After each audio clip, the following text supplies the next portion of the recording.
He walked into one of the most prestigious banks in the city wearing a faded jacket and scuffed shoes, carrying nothing but a folded piece of paper.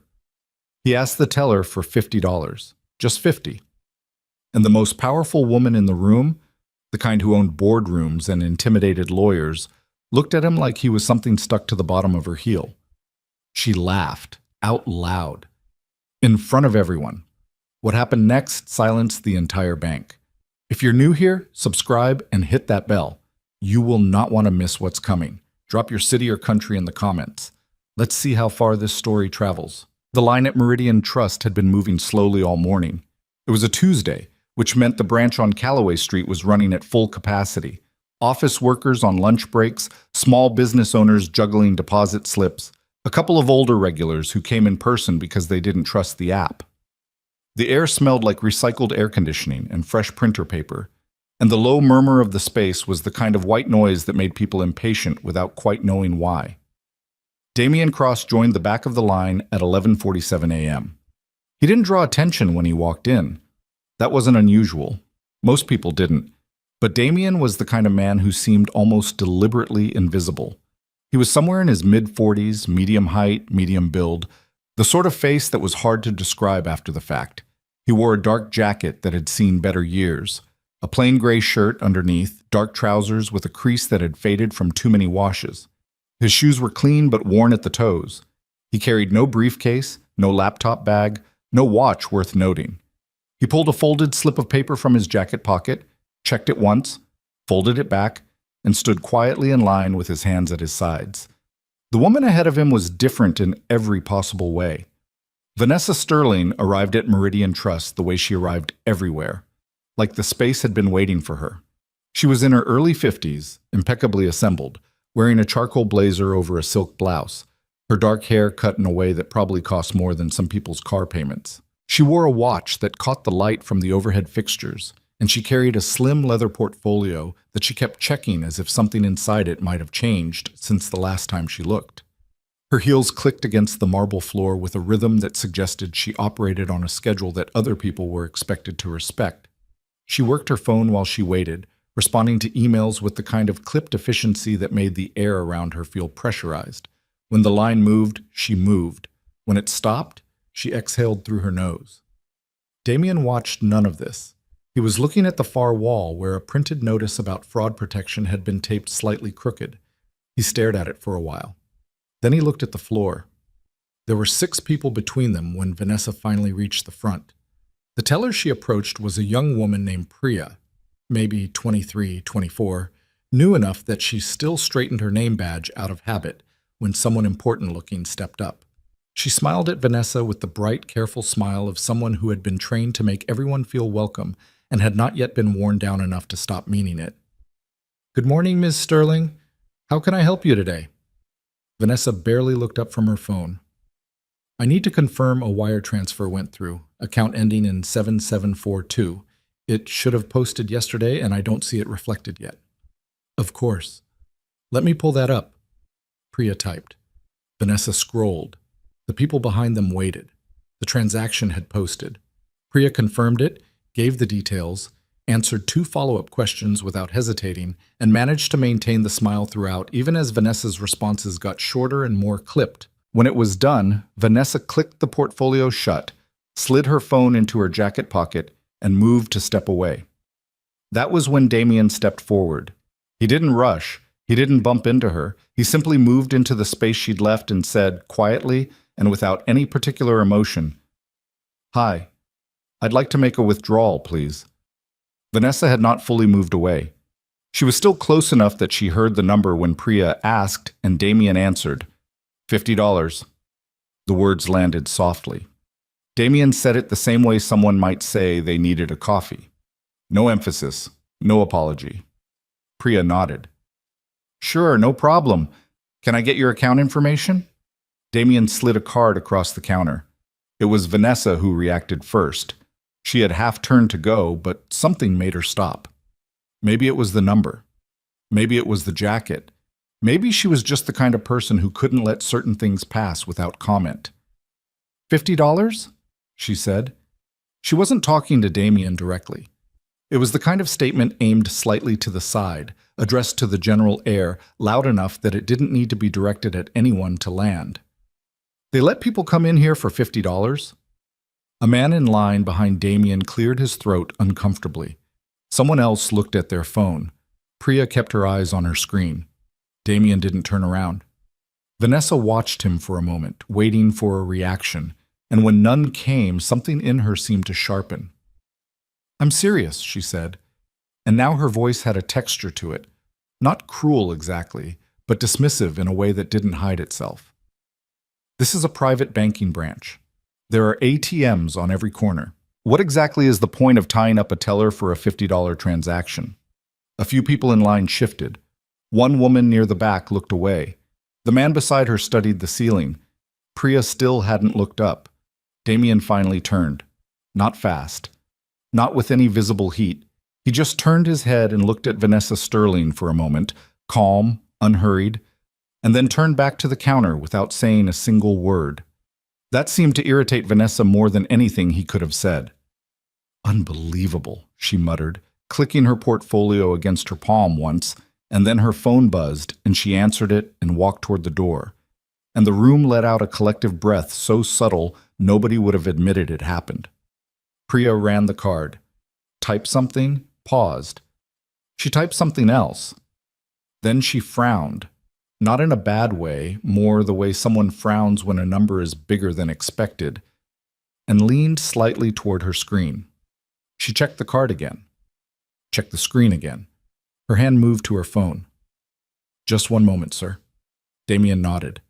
Priya dialed an internal extension. She spoke quietly, her hand partially covering her mouth, but the branch was quiet enough that certain words carried. "Account." "Yes. Portfolio. I just wanted to confirm." She paused, listening, said, "Yes, thank you," and hung up. She looked at Damien. The professional smile was still there, but it had shifted. There was something more careful in it now, the way you might treat a package that turned out to weigh far more than it looked. "Mr. Cross," she said, "would you prefer to take that from your checking account or from one of the investment portfolios?" Damien thought about it for half a second. "Checking is fine."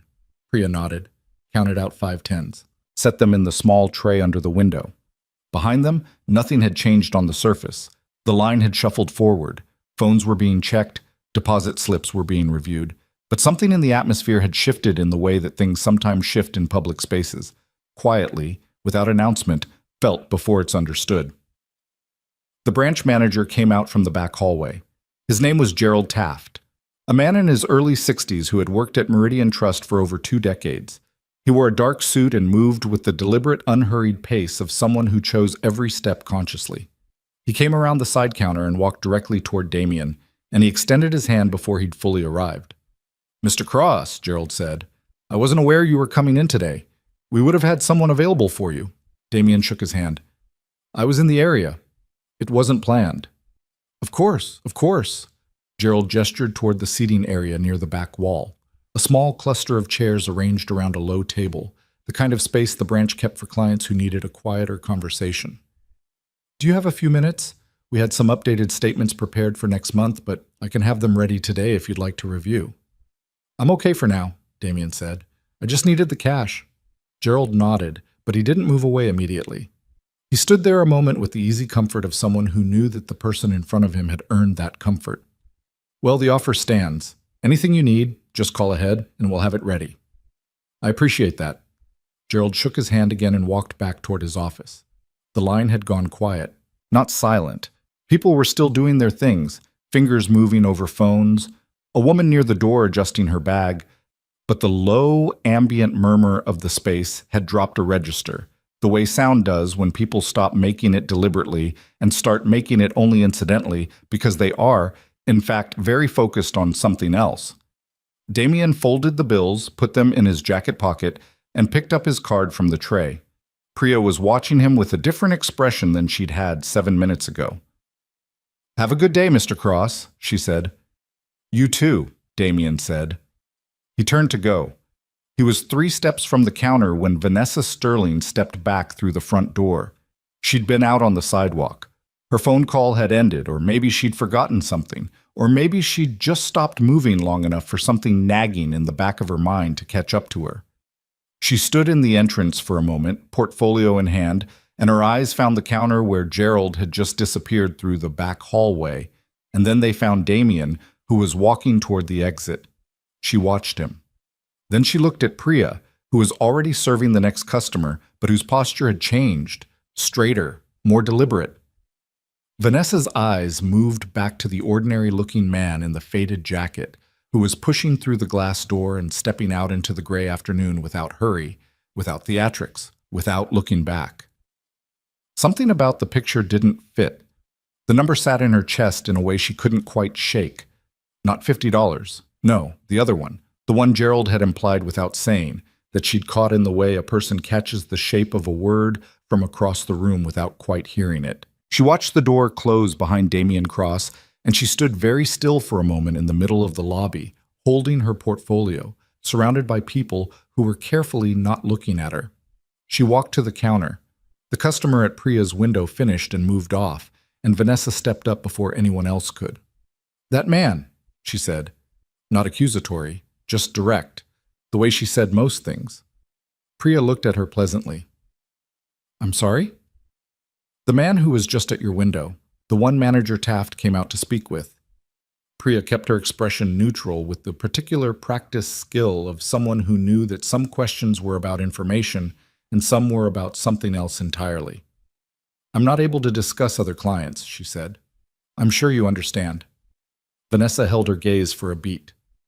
"I understand," she said finally. She stepped back from the counter.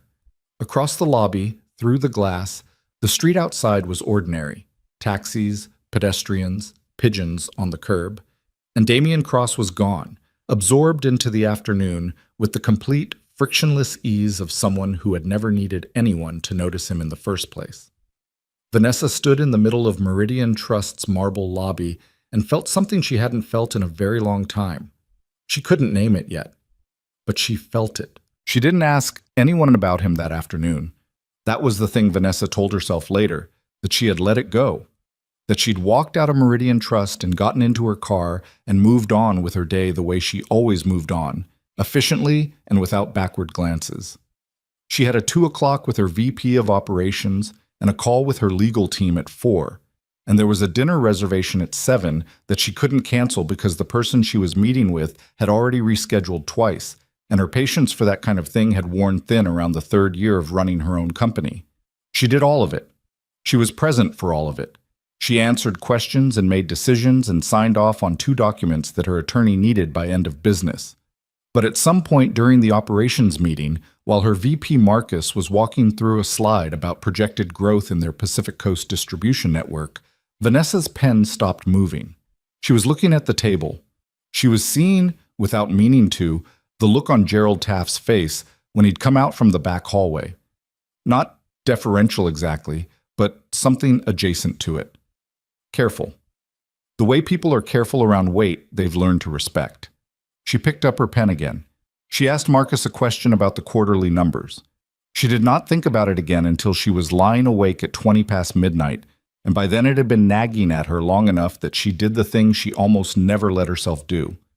She called in a favor. Her contact at Meridian Trust wasn't Gerald Taft. It was a man named Douglas Finch, who worked in private wealth management and who owed Vanessa a quiet debt from 4 years back involving a real estate deal that could have gone sideways for his brother-in-law without her intervention. She'd never called in the favor. She called it now.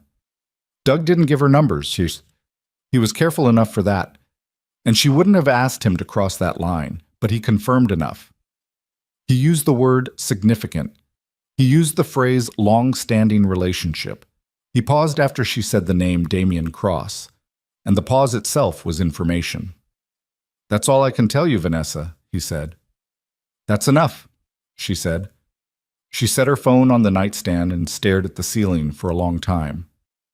Damien Cross. She turned the name over. It didn't ring anything. And she knew names. That was a skill she'd spent years sharpening, the ability to map a name to an industry, a company, a deal, a reputation. The financial world wasn't small exactly, but it had patterns, and Vanessa had spent enough time inside those patterns to recognize most of the shapes. Damien Cross produced nothing. No shape. No echo. Just the image of a man in a worn jacket counting out a $50 withdrawal and thanking a bank teller in a quiet voice. She didn't sleep well. The next morning, she had her assistant, a sharp and thoroughly unflappable woman named Cora, run a search. Not an aggressive one, just a scan.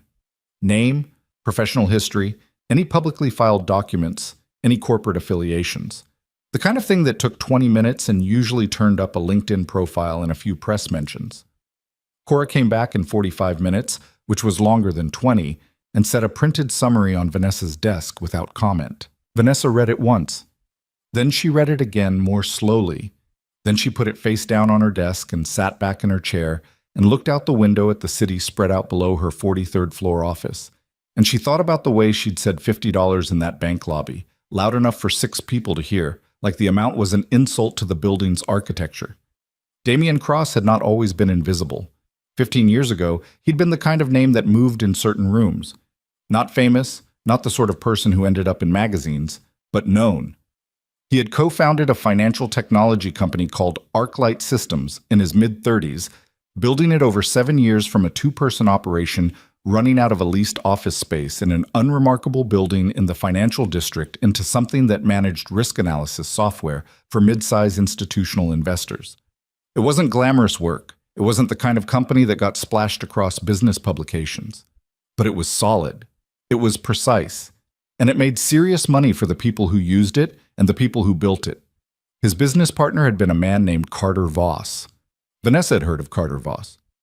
Most people in her world had. He was the kind of figure who left marks. Charming, aggressive, the sort of operator who could make a room feel like he'd invented it.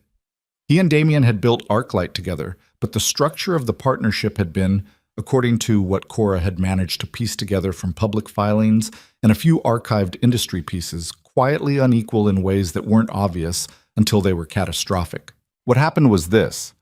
Carter Voss had, over the course of approximately 18 months, restructured the company's equity arrangements through a series of legal maneuvers that Damien had trusted him to manage. The details were technical and by design difficult to follow. The outcome was not difficult to follow at all. When ArcLight Systems was acquired by a larger firm in what looked from the outside like a clean and successful exit, Damien Cross walked away with a fraction of what he'd built. Carter Voss walked away very comfortably indeed. There was no lawsuit. There had been, apparently, a period where one seemed possible.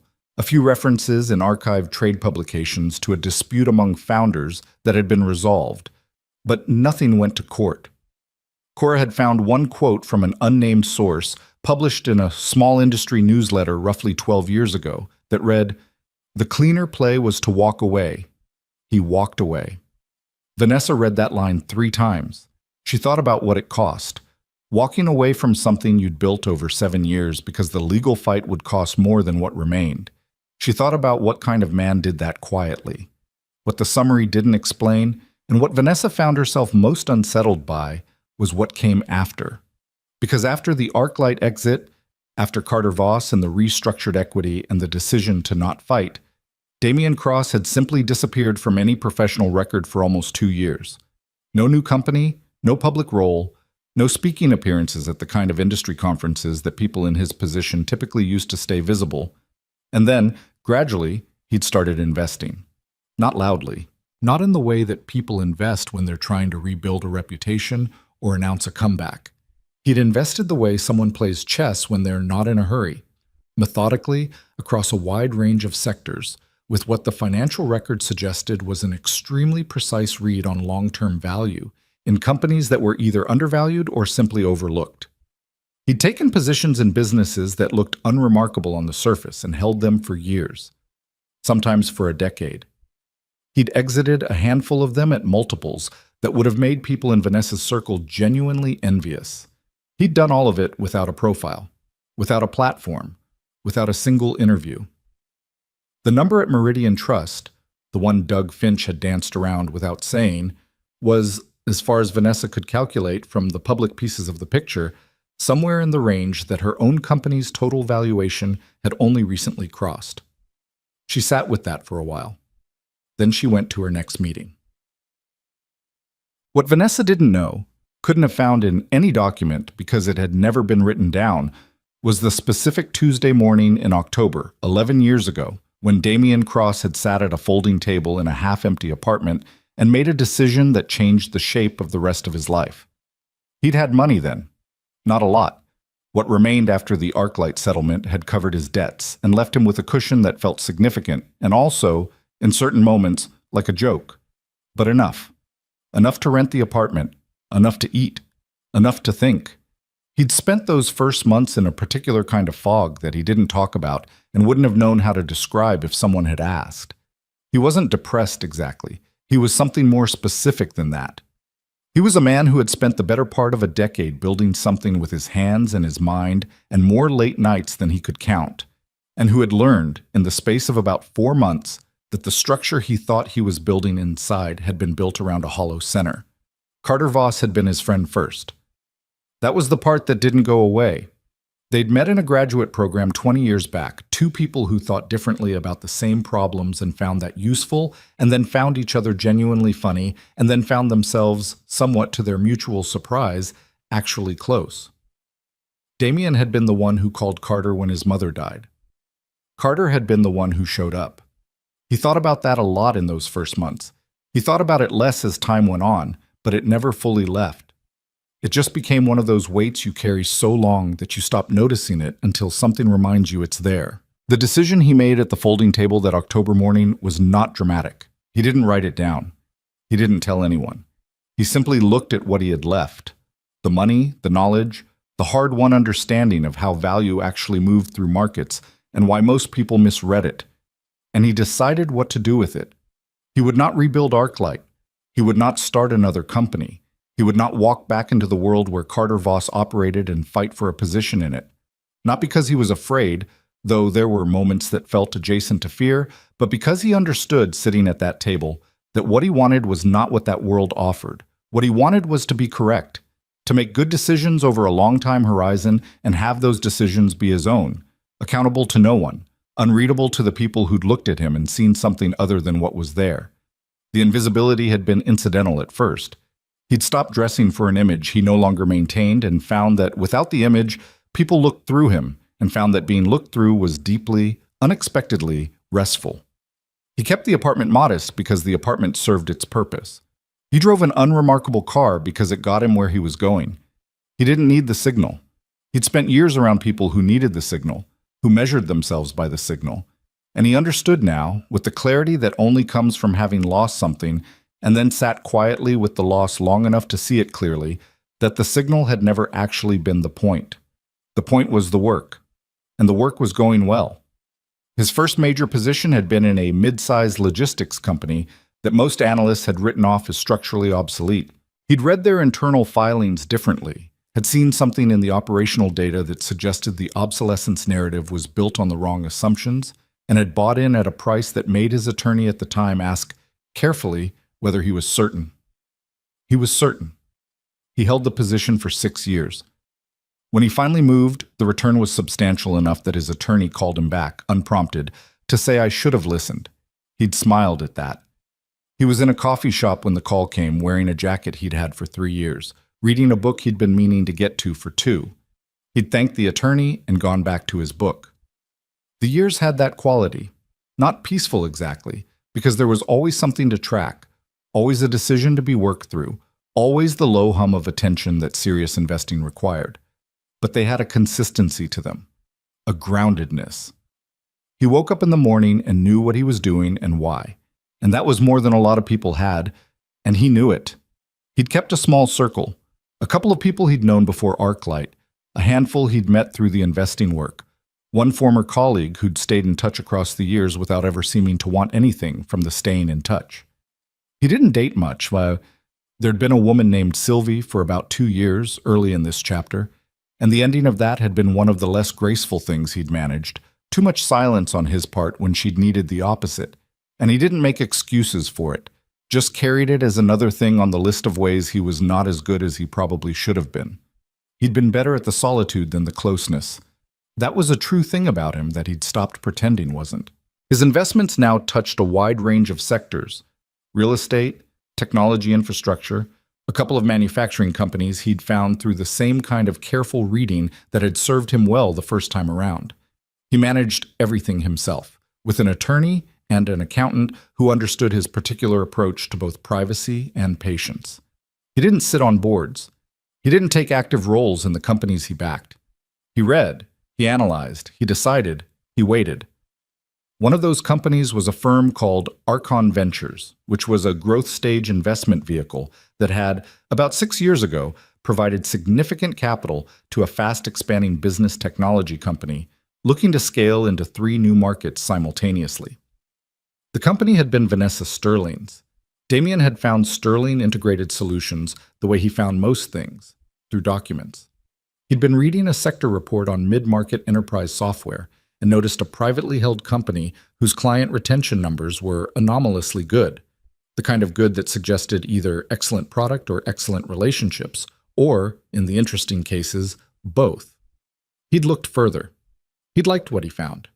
He'd made the investment through Archon without any particular interest in who the founder was or what she was like in a room, because what she was like in a room was not relevant to what he was trying to understand. Sterling Integrated Solutions had grown significantly in the years since. His position had grown with it.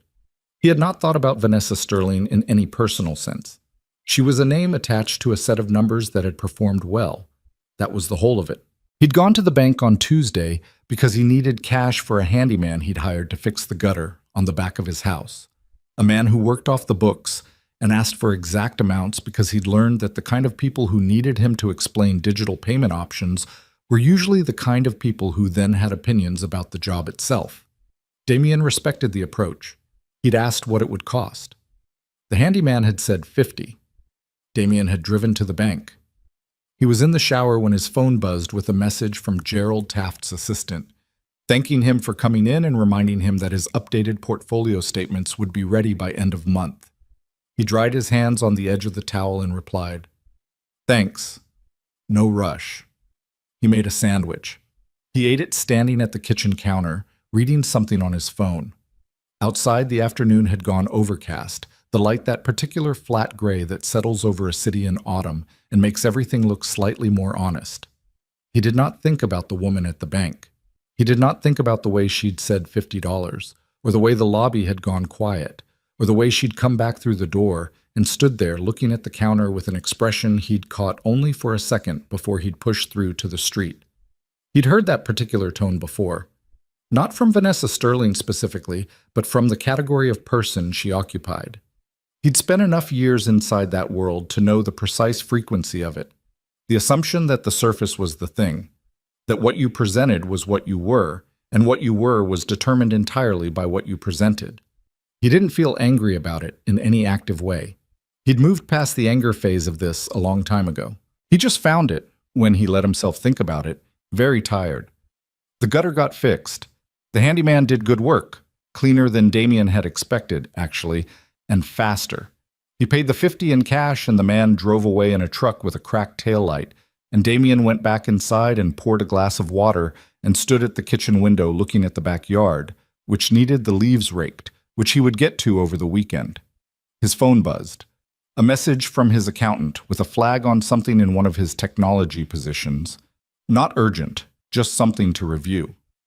He fired back a reply, opened the file, read it carefully. Outside, the light was fading. He sat at his desk, the same desk he'd had for 8 years, a plain thing with a surface he'd scratched up over time and never replaced, and he pulled up a spreadsheet and started working through the numbers. And the numbers were interesting, and the afternoon moved on, and by the time he looked up again, it was evening, and the street outside his window was dark and quiet. He'd forgotten about the bank entirely. Somewhere across the city, in a 43rd floor office with a view that cost a different kind of fortune, Vanessa Sterling was reading a printed summary for the 3rd time and beginning to understand that she'd been wrong about something. Not just about a man in a faded jacket, but about the way she'd been measuring things for longer than she wanted to admit. She wasn't there yet, but she was close. Cora had been Vanessa's assistant for 6 years, which meant she had developed a finely tuned sensitivity to the particular quality of her boss's silences. There was the silence that meant, "I'm thinking and don't interrupt me," which was common and not alarming. There was the silence that meant, "I already made this decision and I'm waiting for you to catch up," which was also common. And then there was the silence Cora encountered on Wednesday morning when she arrived at the office and found Vanessa standing at the window with her coffee going cold in her hand, which was a different variety entirely, rarer and worth paying attention to. "Your 8:30 called to confirm," Cora said, setting a folder on the desk. "And Marcus wants to know if you had a chance to look at the Pacific Coast numbers from yesterday." "Tell Marcus I'll get back to him this afternoon." Cora noted the absence of a response about the 8:30, but didn't push. She started to leave. "Cora?" Vanessa turned from the window. "The Archon Ventures position. The one from 6 years ago. Do we have documentation on who the individual investors were at that level?" Cora's expression stayed professionally neutral. "We have what was disclosed in the original funding agreement. Some of it was structured through vehicles, so the individual names behind them aren't all listed directly."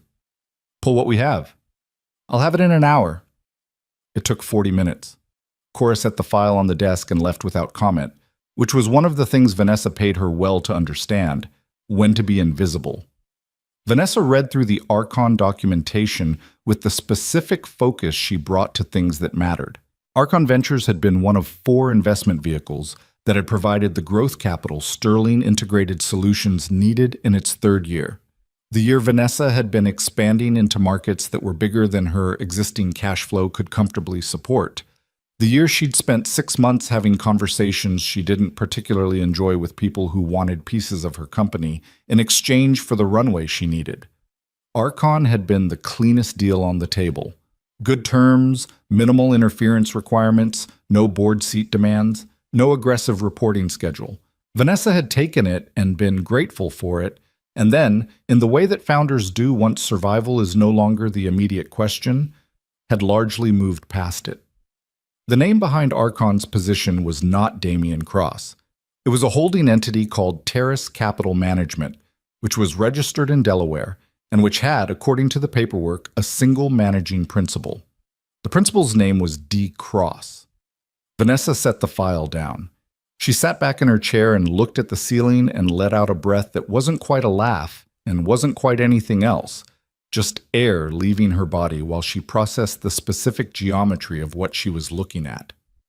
Damian Cross had been an investor in her company for 6 years. He had provided capital that had, without exaggeration, made the difference between Sterling Integrated Solutions becoming what it was and remaining something smaller and more fragile. He had done it quietly, through a structure that kept his name off the surface of things, and he had taken no active role, asked for no recognition, and made no attempt in 6 years to trade the fact of his investment for access or influence.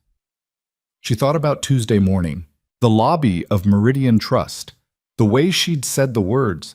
Her face did something that she was glad no one was there to see. She picked up her phone, put it down, picked it up again. What she wanted to do and what was appropriate were not the same thing, and she understood that, so she sat with the discomfort for the rest of the morning and got through her 8:30 and the 2 calls that followed it and ate half a sandwich at her desk at 1 o'clock without tasting it. At 2:15, she told Cora she needed Damian Cross's contact information. Cora, to her credit, did not ask why. Getting the contact information turned out to be more complicated than Vanessa expected, which in itself was information. Damian Cross did not have a website. He did not have a professional profile on any platform. The phone number on file with Archon traced back to an attorney's office, a gatekeeper, clearly, someone whose job was to stand between Damian and the world on a professional level. Vanessa recognized the structure because she'd briefly considered building the same kind of wall around herself in an earlier period, before deciding she preferred to be reachable on her own terms. She called the attorney's office. She gave her name. She explained that she was the founder of Sterling Integrated Solutions and that she had a matter she'd like to discuss directly with Mr. Cross at his convenience. She said it in a tone that was professional and not pushy, which cost her something because pushiness was, in most circumstances, simply efficiency by another name. The attorney, a measured, unhurried man named Garrett Walsh, thanked her for calling, said he would pass the message along, gave no indication of when or whether she would hear back. She thanked him and hung up and drummed her fingers once on the desk. The message she wanted to send was not one she could send through an attorney. That was the problem with the situation she'd created. The formal channel was too formal for what she'd actually done, which had not been a formal transgression but a personal one, the kind that happened in public spaces and landed in the body rather than the record. She didn't hear back that day, or the next. On Friday afternoon, when she was 40 minutes from leaving the office for a weekend that she planned to spend not thinking about this, her cell phone rang with a number she didn't recognize. She answered it. "This is Vanessa Sterling?" A pause. Then, "Ms. Sterling, this is Damian Cross." His voice was even, not warm exactly, not cold, just level, the voice of someone who had decided how much tone to use and deployed exactly that amount. Vanessa sat up straighter without meaning to. "Mr. Cross, thank you for calling." "Walsh said you wanted to speak." "I did. I do." She stopped. She'd had a version of this conversation prepared, professional, measured, the right balance of directness and humility, and now that she was in it, the prepared version felt wrong, like wearing a suit to an apology. "I wanted to reach out because I owe you one. An apology, directly." Another pause, shorter this time. "For Tuesday," she said, when he didn't fill it. "At the bank, I said something that was... It was dismissive, and it was loud enough that I intended it to land, and it landed on the wrong person. More importantly, it was the kind of thing I shouldn't have said about anyone." Damian was quiet for a moment. She could hear faintly something in the background on his end, a window maybe, or a television in another room. "I appreciate you saying that," he said. "I mean it. I believe you do." The flatness of it wasn't unkind, but it wasn't absolution either, and Vanessa was sharp enough to recognize the difference. He was accepting the words. He was not handing her relief. "I also want you to know," she said, "that I only realized afterward who you were. The apology isn't connected to that. I'd want to say it either way. Okay? I realize that's easy to say." It is," he agreed. And then, before the silence could become uncomfortable, "I don't hold it against you." "I think maybe you should," Vanessa said, and she hadn't planned to say it, but it came out, and it was true. He didn't respond immediately. She heard him shift, the small sound of someone changing position. "I'm going to be honest with you," Damian said. "What you said in the bank didn't particularly hurt my feelings. I've been invisible for long enough that comments about the surface of things don't land the way they might have when I cared more about the surface. What it made me think, if I'm being straight with you, was that you were a person who was measuring things by the wrong scale. That's your business, not mine." Vanessa absorbed that. It wasn't comfortable to absorb. "That's fair," she said. "I didn't call to make you feel bad," Damian said. "Walsh passed the message, and I figured a call was better than going back and forth through channels. What did you actually want to discuss?" The shift in register was deliberate.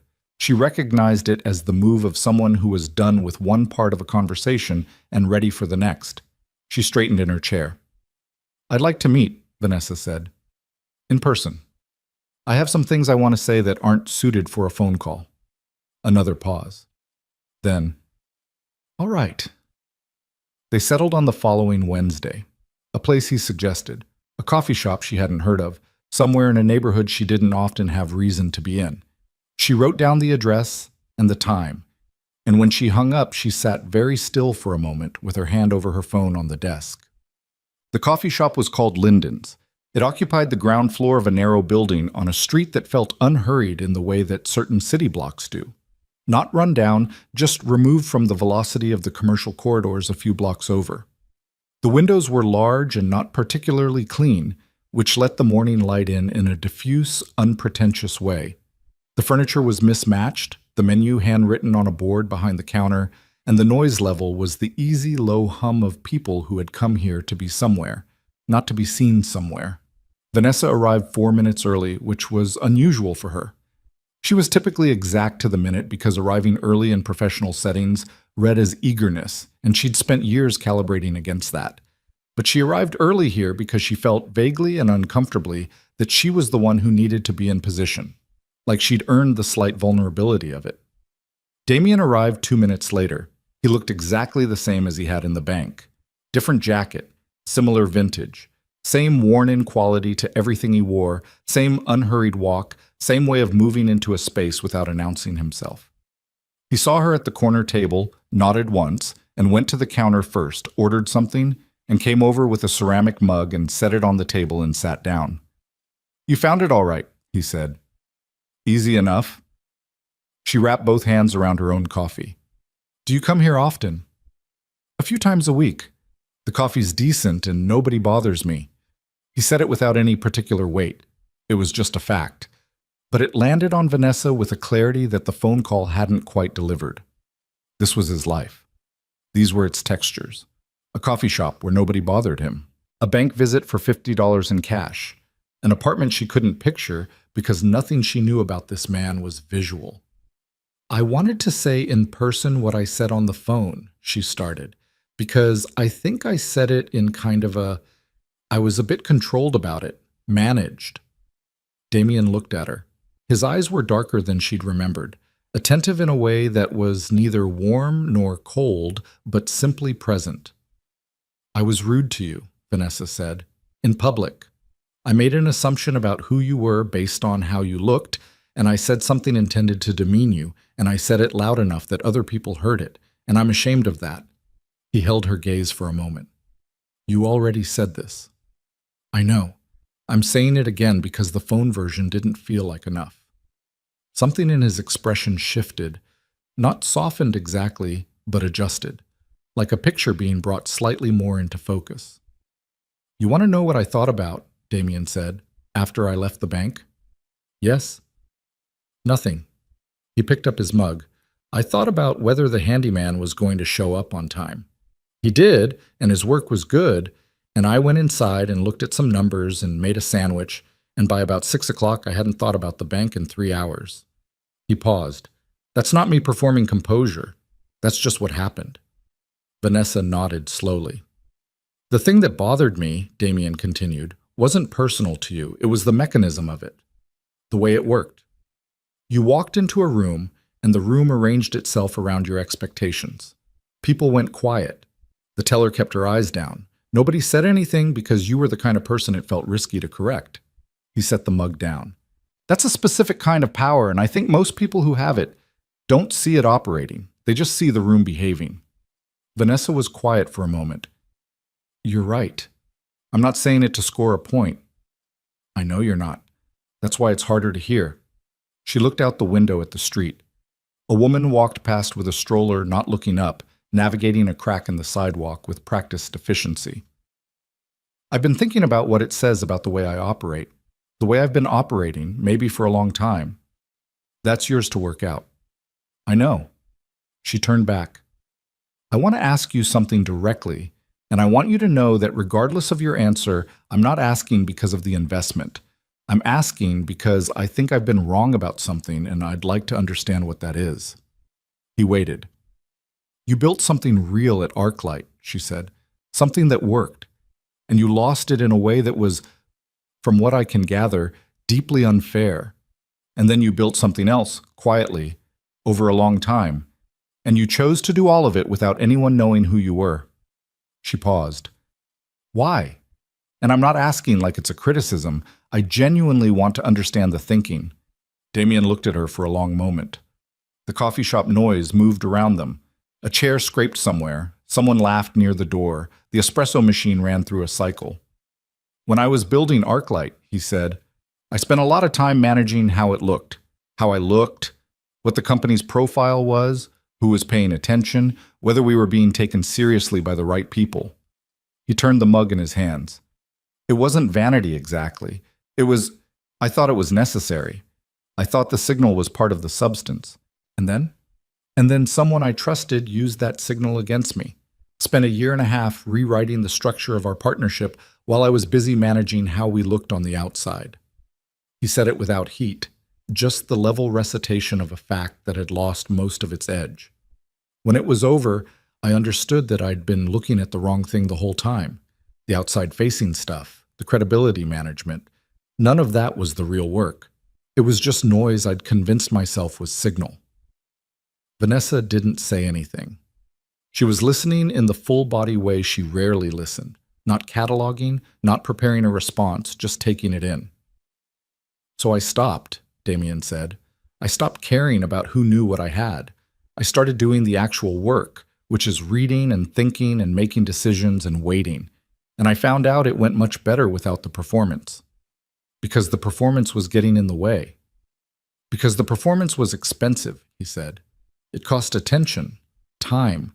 It attracted the wrong kind of people and kept me in rooms I shouldn't have been spending time in. He looked at her steadily. You live inside that world. I assume you know what I mean. Vanessa laughed, a short, real sound, unexpected enough that she almost looked surprised by it. I know exactly what you mean. Then you understand why I got out of it. I understand it intellectually, she said. Living it is another thing. Yeah, Damien said. It is.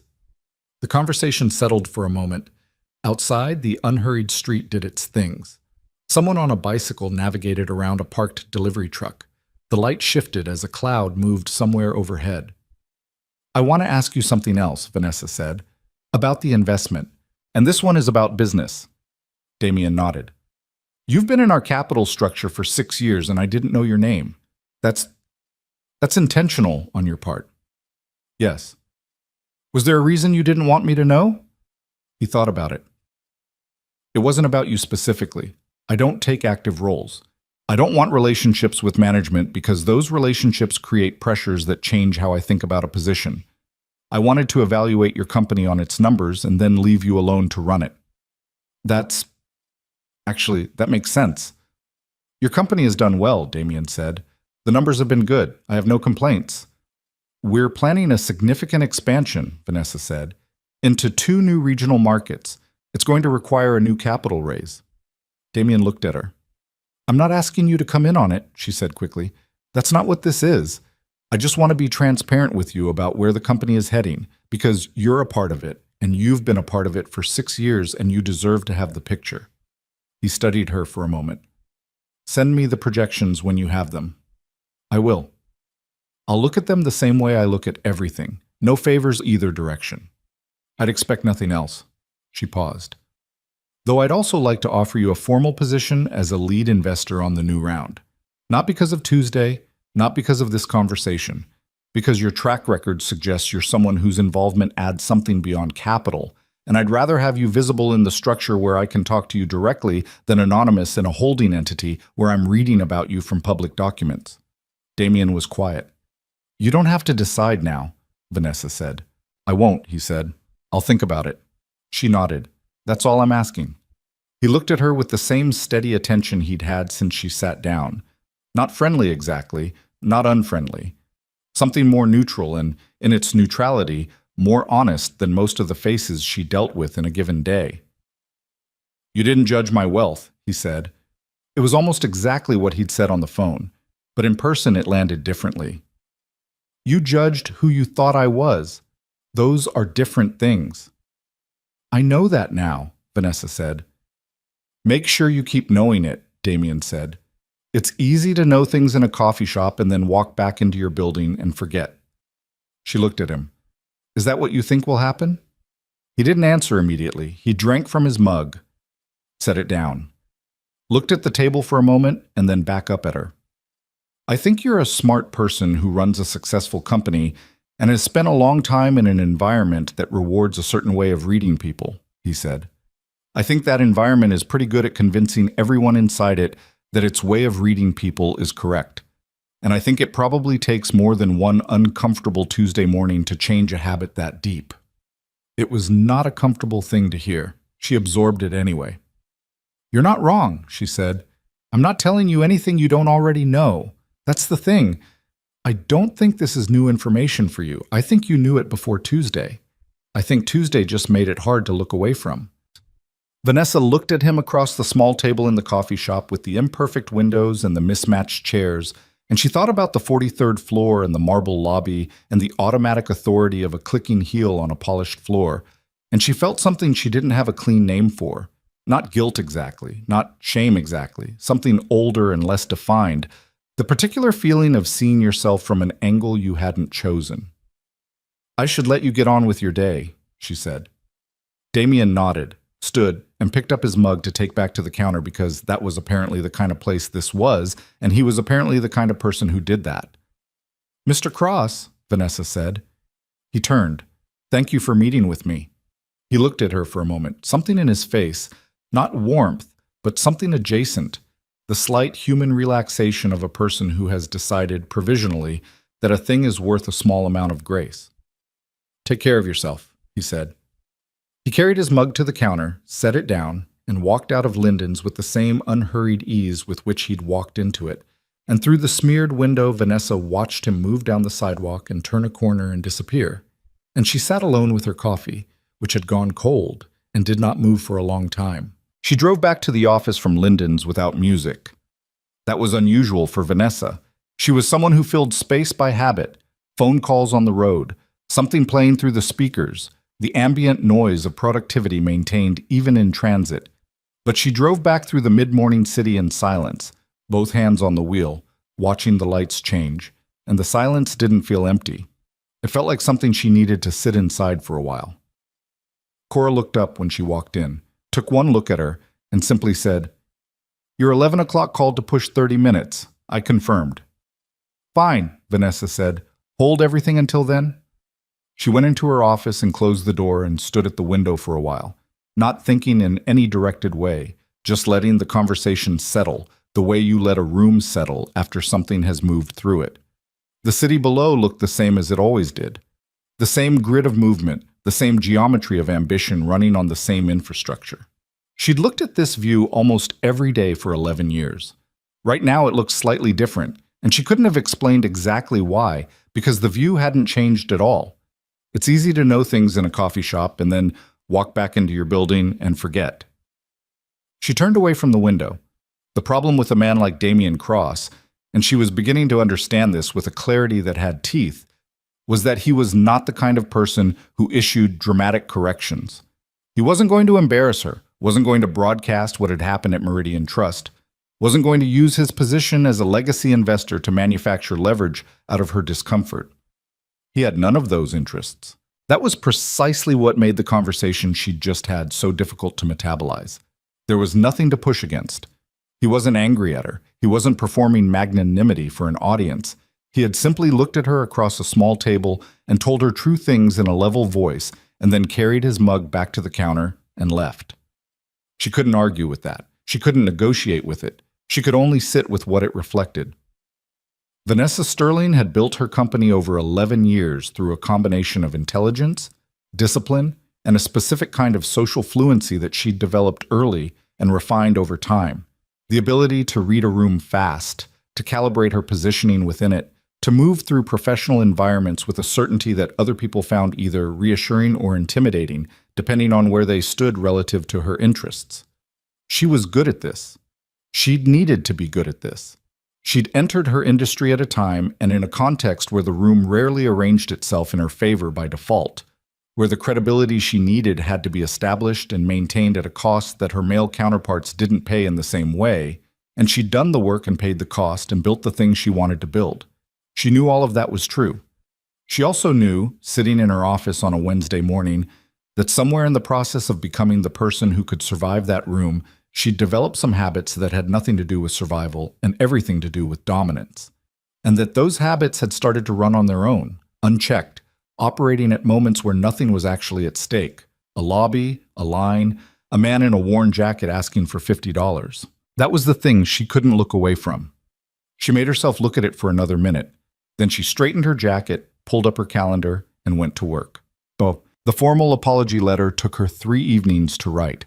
Not because she didn't know what to say. By the second evening, she had a version that was honest and direct and said everything she'd meant. But because every time she read it back, she could hear the way it was also, beneath the sincerity, a performance of sincerity. A document that, despite her genuine intentions, was also doing the work of making Vanessa Sterling look like someone who had already processed this and emerged improved. She kept cutting it, kept stripping layers off, kept asking herself whether she was writing it for him or for the version of herself she wanted to be in the record. By the third evening, the letter was 4 paragraphs. She read it once more. It still wasn't perfect. Maybe it couldn't be because she wasn't perfect, and the thing she'd done wasn't minor, and a perfect apology for an imperfect act was its own kind of lie. But it was honest in a way that cost her something, which felt like the appropriate minimum. She sent it through Garrett Walsh's office, along with a separate formal document, a written invitation for Damian Cross to join Sterling Integrated Solutions' next expansion round as a lead investor, at terms that were, and she was clear-eyed about this, genuinely favorable. It was not a bribe. The terms were what she would offer anyone whose involvement she wanted at that level. She said so in the letter. She sent the package on a Thursday. She heard nothing for 4 days. On Monday, she heard nothing. On Tuesday, a week exactly from the morning at Meridian Trust, she was in back-to-back meetings until past 6 and didn't think about it. On Wednesday, Cora mentioned that a response had come from Walsh's office. It was a brief letter, clean letterhead, no firm name, just an address. 2.5 paragraphs. The first paragraph acknowledged her apology and stated simply that it was accepted.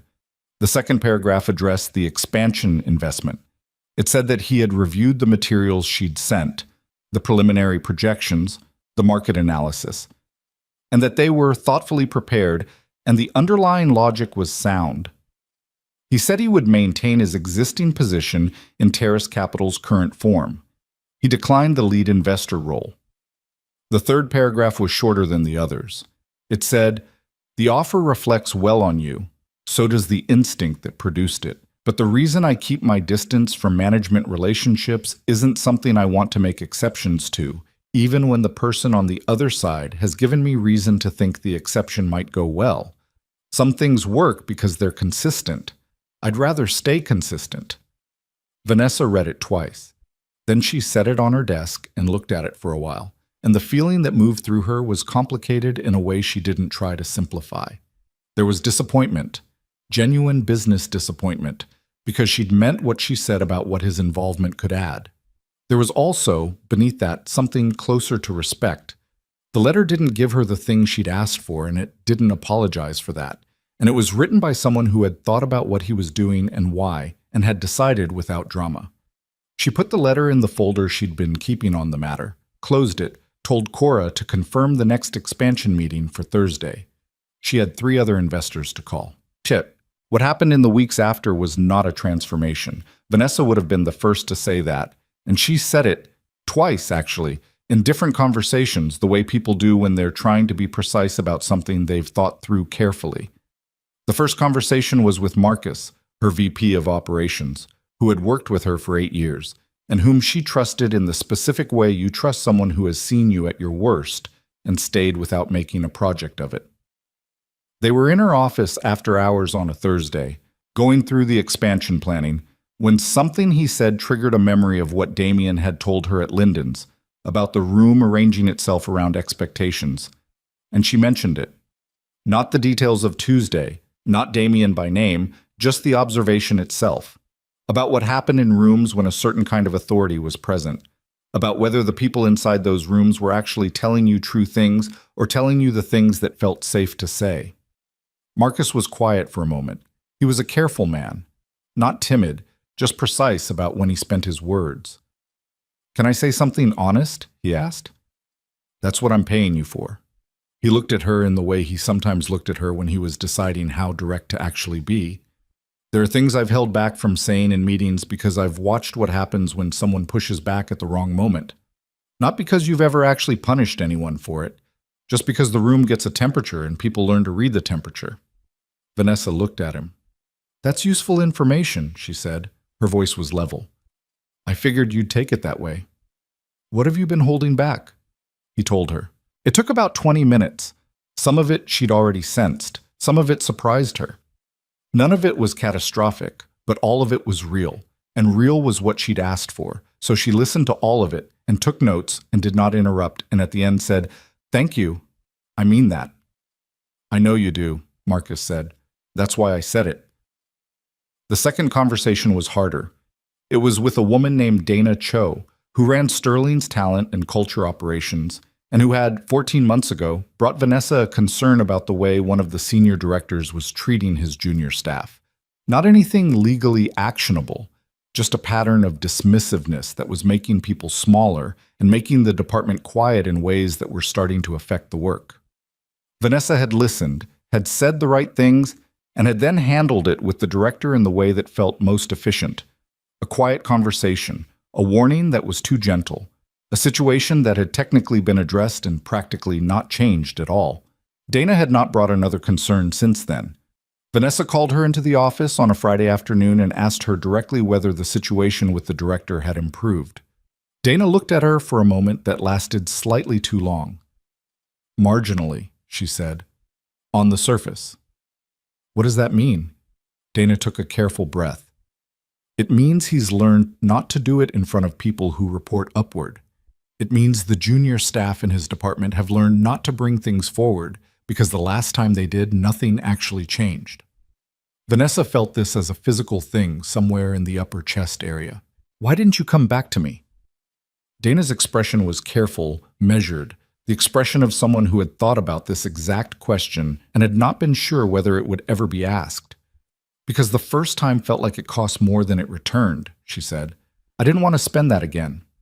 The directness of it landed hard.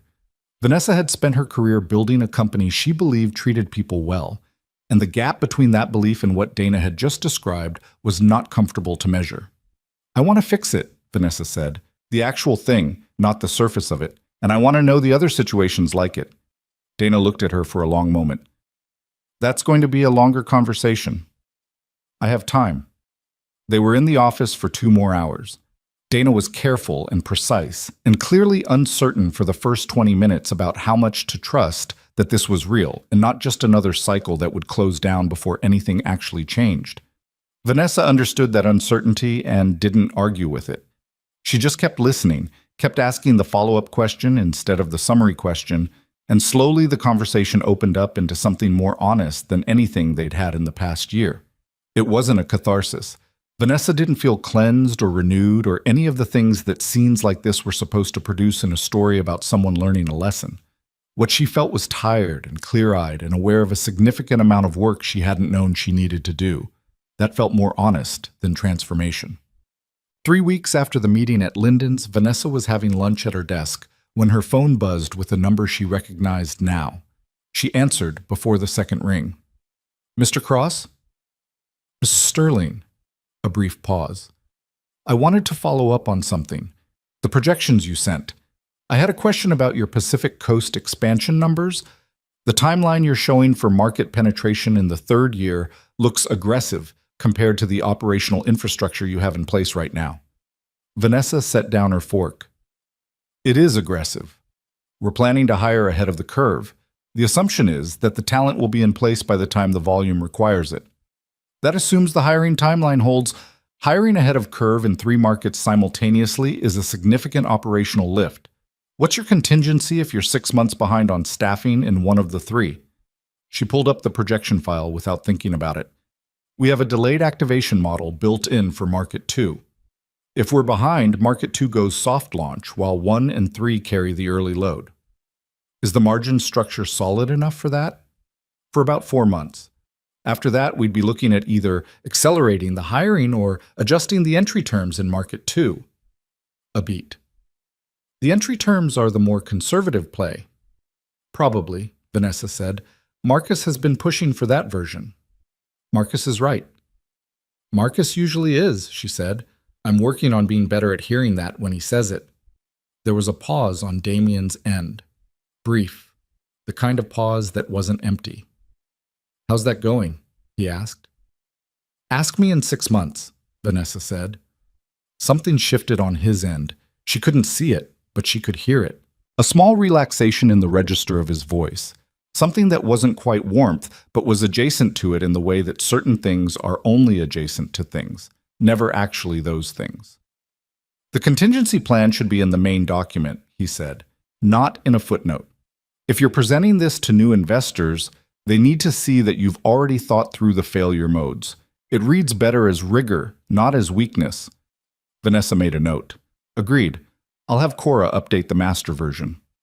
That's all I had, Damien said. I appreciate you looking at it, Vanessa said, and then, before she thought about whether to say it, I wasn't sure you would. The numbers are still my numbers, he said. I look at what affects them. Of course, she said. Still. Another brief pause. You're running a good company, Ms. Sterling. The fundamentals are solid. The culture work you need to do isn't going to show up in the financials for a while, but it'll show up eventually. Vanessa blinked. How do you know about the culture work? I don't, specifically, but you wouldn't be doing what you described with the Marcus conversation unless something had shaken loose internally, and the only thing that shook loose was the conversation in my direction. So I assumed you'd taken it further inward. A beat. I might be wrong. You're not, she said. He didn't say anything to that. Mr. Cross, Vanessa said, can I ask you something personal? You can ask. Carter Voss, your former partner. She paused. Do you ever think about what you'd say to him if you ran into him somewhere? The silence that followed was longer than the others. Not uncomfortable. Just longer. The silence of someone who had thought about a thing for a long time and was deciding how much of that thinking to share. I used to, Damien said. First couple of years I had a whole version of it. Very satisfying. In my head. A dry note entered his voice. He never showed up to receive it. And now? Now I think I'd probably just have a normal conversation. Ask him how things were going. Mean it, more or less. He paused again. He was my friend before he was my partner. That was real. What he did was also real. Those two things are just both true. I've stopped trying to make one of them cancel the other. Vanessa was quiet. The version where I'm angry at him all the time is more expensive than it's worth, Damien said. I found that out fairly early. That's... Vanessa stopped, started again. That's harder than it sounds. Most things are, he said. That's not a useful observation, I know. No, it is, she said. It's just an uncomfortable one. She could hear him shift position. I'll let you get back to your lunch. How did you know I was eating lunch? It's 12:40. You seem like someone who eats at their desk. A pause. I might be projecting. You're not, she said. Unfortunately. There was a beat of silence that had, for the first time in any of their exchanges, a texture that wasn't purely professional, not intimate, nothing like that, just human. The brief, unremarkable warmth that exists between two people who have been honest with each other and have not destroyed each other in the process. Take care, Miss Sterling, Damien said. You too, Mr. Cross. The call ended. Vanessa set her phone on the desk and looked at her lunch for a moment. Then she picked up her fork, pulled up the projection document, and started making notes on the contingency section.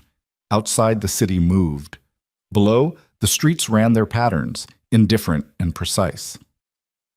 And in Vanessa Sterling's 43rd floor office, something was shifting, slowly, imperfectly, with none of the clean resolution that people say change looks like, but shifting nonetheless, the way large things always shift, gradually, and then with a weight that becomes impossible to ignore. She didn't think about Damien Cross for the rest of the afternoon. She thought about her company, her people, the junior staff in that director's department who had learned not to bring things forward. She thought about that for a long time. The director's name was Paul Enberg, and he had been with Sterling Integrated Solutions for 4 years, which was long enough to have developed a settled confidence in his position that had, over time, calcified into something less useful. Vanessa had promoted him 2.5 years ago. He was technically excellent, nobody questioned his competence in the domain itself, and he had a way of presenting in leadership meetings that read as authoritative, which Vanessa had, in that earlier period, confused with actually being authoritative. The distinction, she was now understanding, was meaningful.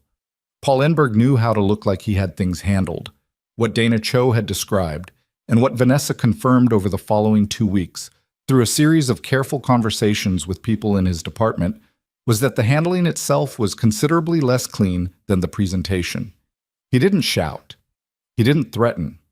What he did was subtler and in some ways more corrosive, a pattern of dismissing ideas before they were finished, of crediting his own recaps of other people's thinking rather than the thinking itself, of creating in his team a persistent low-grade uncertainty about whether it was worth opening their mouths.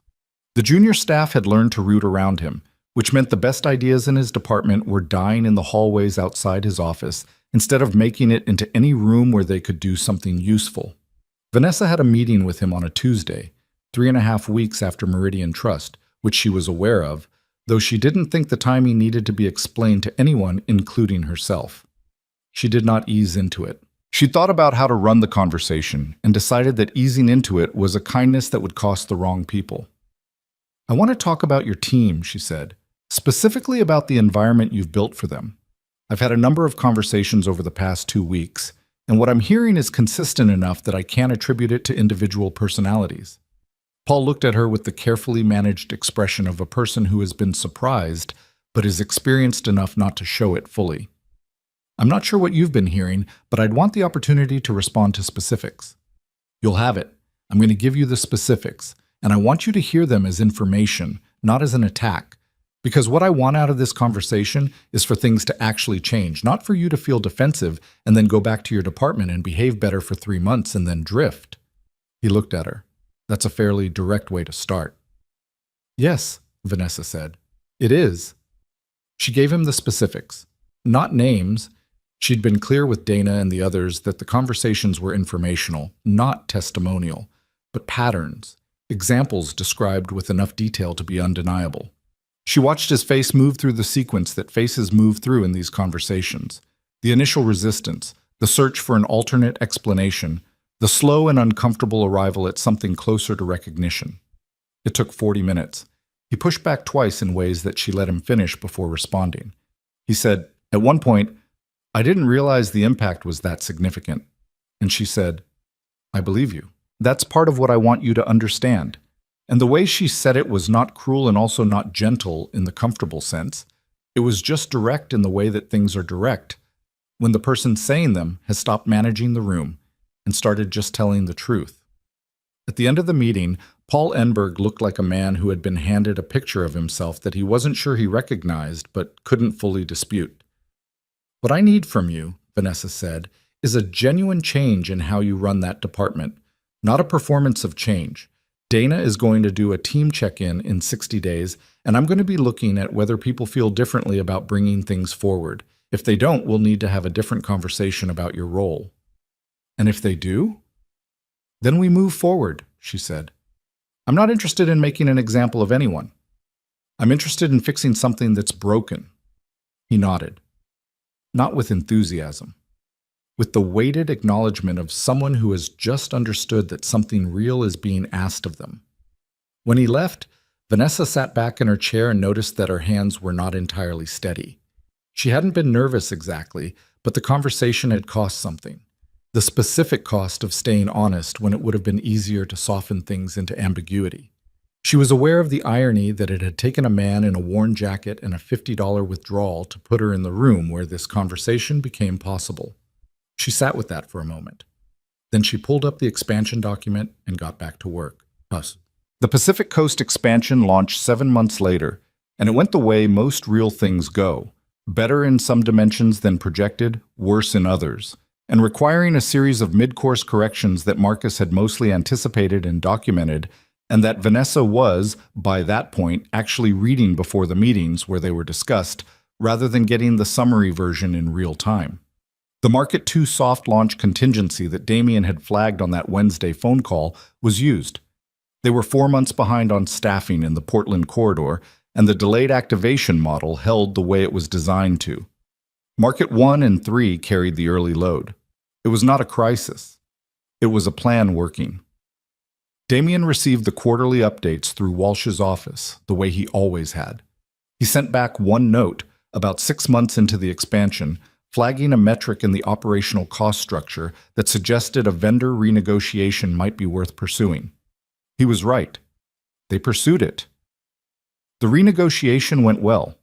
Vanessa sent a brief acknowledgement through the same channel. He didn't respond to the acknowledgement, which was consistent with everything she now understood about how he operated. Their phone calls had settled into an occasional rhythm. Not scheduled, not frequent, Maybe once every 6 or 8 weeks, always initiated by him and always focused on something specific in the numbers. The conversations were short and productive and almost entirely professional. Almost. There was by now a quality to them that had no business name, just the easy shorthand of two people who had been honest with each other and had developed, without planning to, a mutual regard that neither of them was inclined to analyze too directly. She still called him Mr. Cross. He still called her Ms. Sterling. She'd thought about suggesting they drop that at some point, and then decided not to, because the formality felt, oddly, like something they'd both chosen, and that choosing it said something worth keeping. It was Dana Cho who told Vanessa, on a Thursday afternoon 11 months after Meridian Trust, that the 60-day check-in for Paul Enberg's department had been followed by a 90-day, and then a 6-month, and that the most recent round of feedback from his team showed a genuine shift in the numbers. Not dramatic, not the kind of before and after that made a good slide, but real. People were bringing things forward. The routing around had stopped. A junior analyst named Kwame had apparently presented an operational efficiency proposal directly to Paul last month that Paul had not only listened to but championed upward with Kwame's name attached. "That last part is the tell," Dana said. "Yeah," Vanessa agreed. "It is." She thought about what it had taken to get there.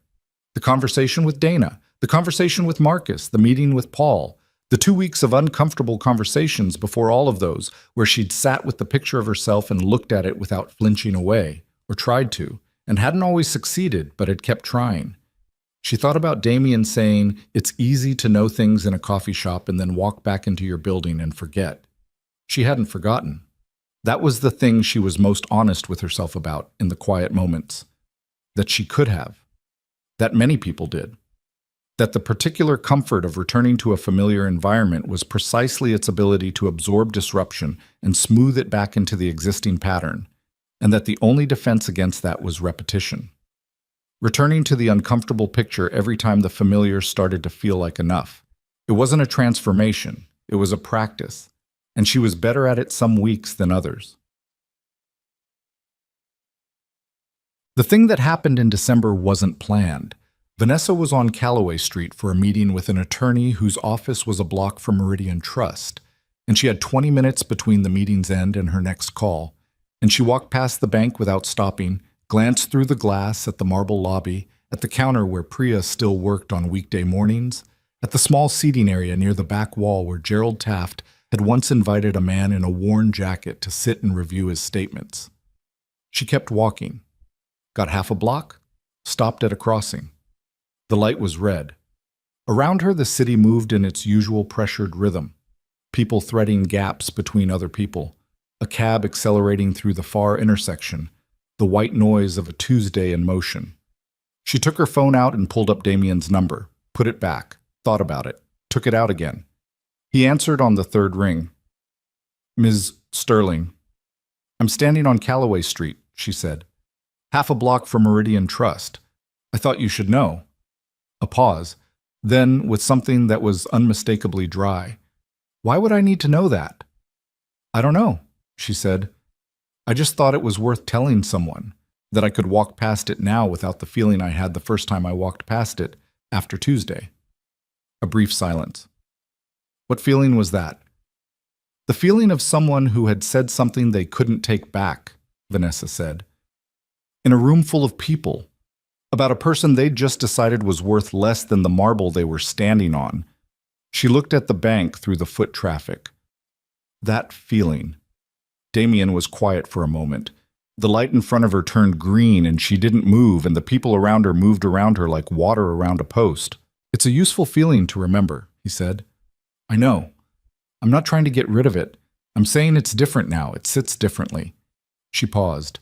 "I think that's because something actually changed instead of me just deciding something changed. The difference has a texture." What changed? She thought about Paul Enberg and Dana Cho and Kwame's proposal going upward with his name on it. About Marcus saying there are things I've been holding back. About the director's department and the routing around that had stopped. "Enough things," she said. "I'll tell you the specific list another time." "All right." The light had cycled back to red. She still hadn't moved. "Mr. Cross," she said. Can I ask you something I've been thinking about for a while? You've been asking me things you've been thinking about for a while since our first phone call, he said. I don't know why you're still asking permission. The laugh came out before she could manage it, short and real. Fair point, she collected herself.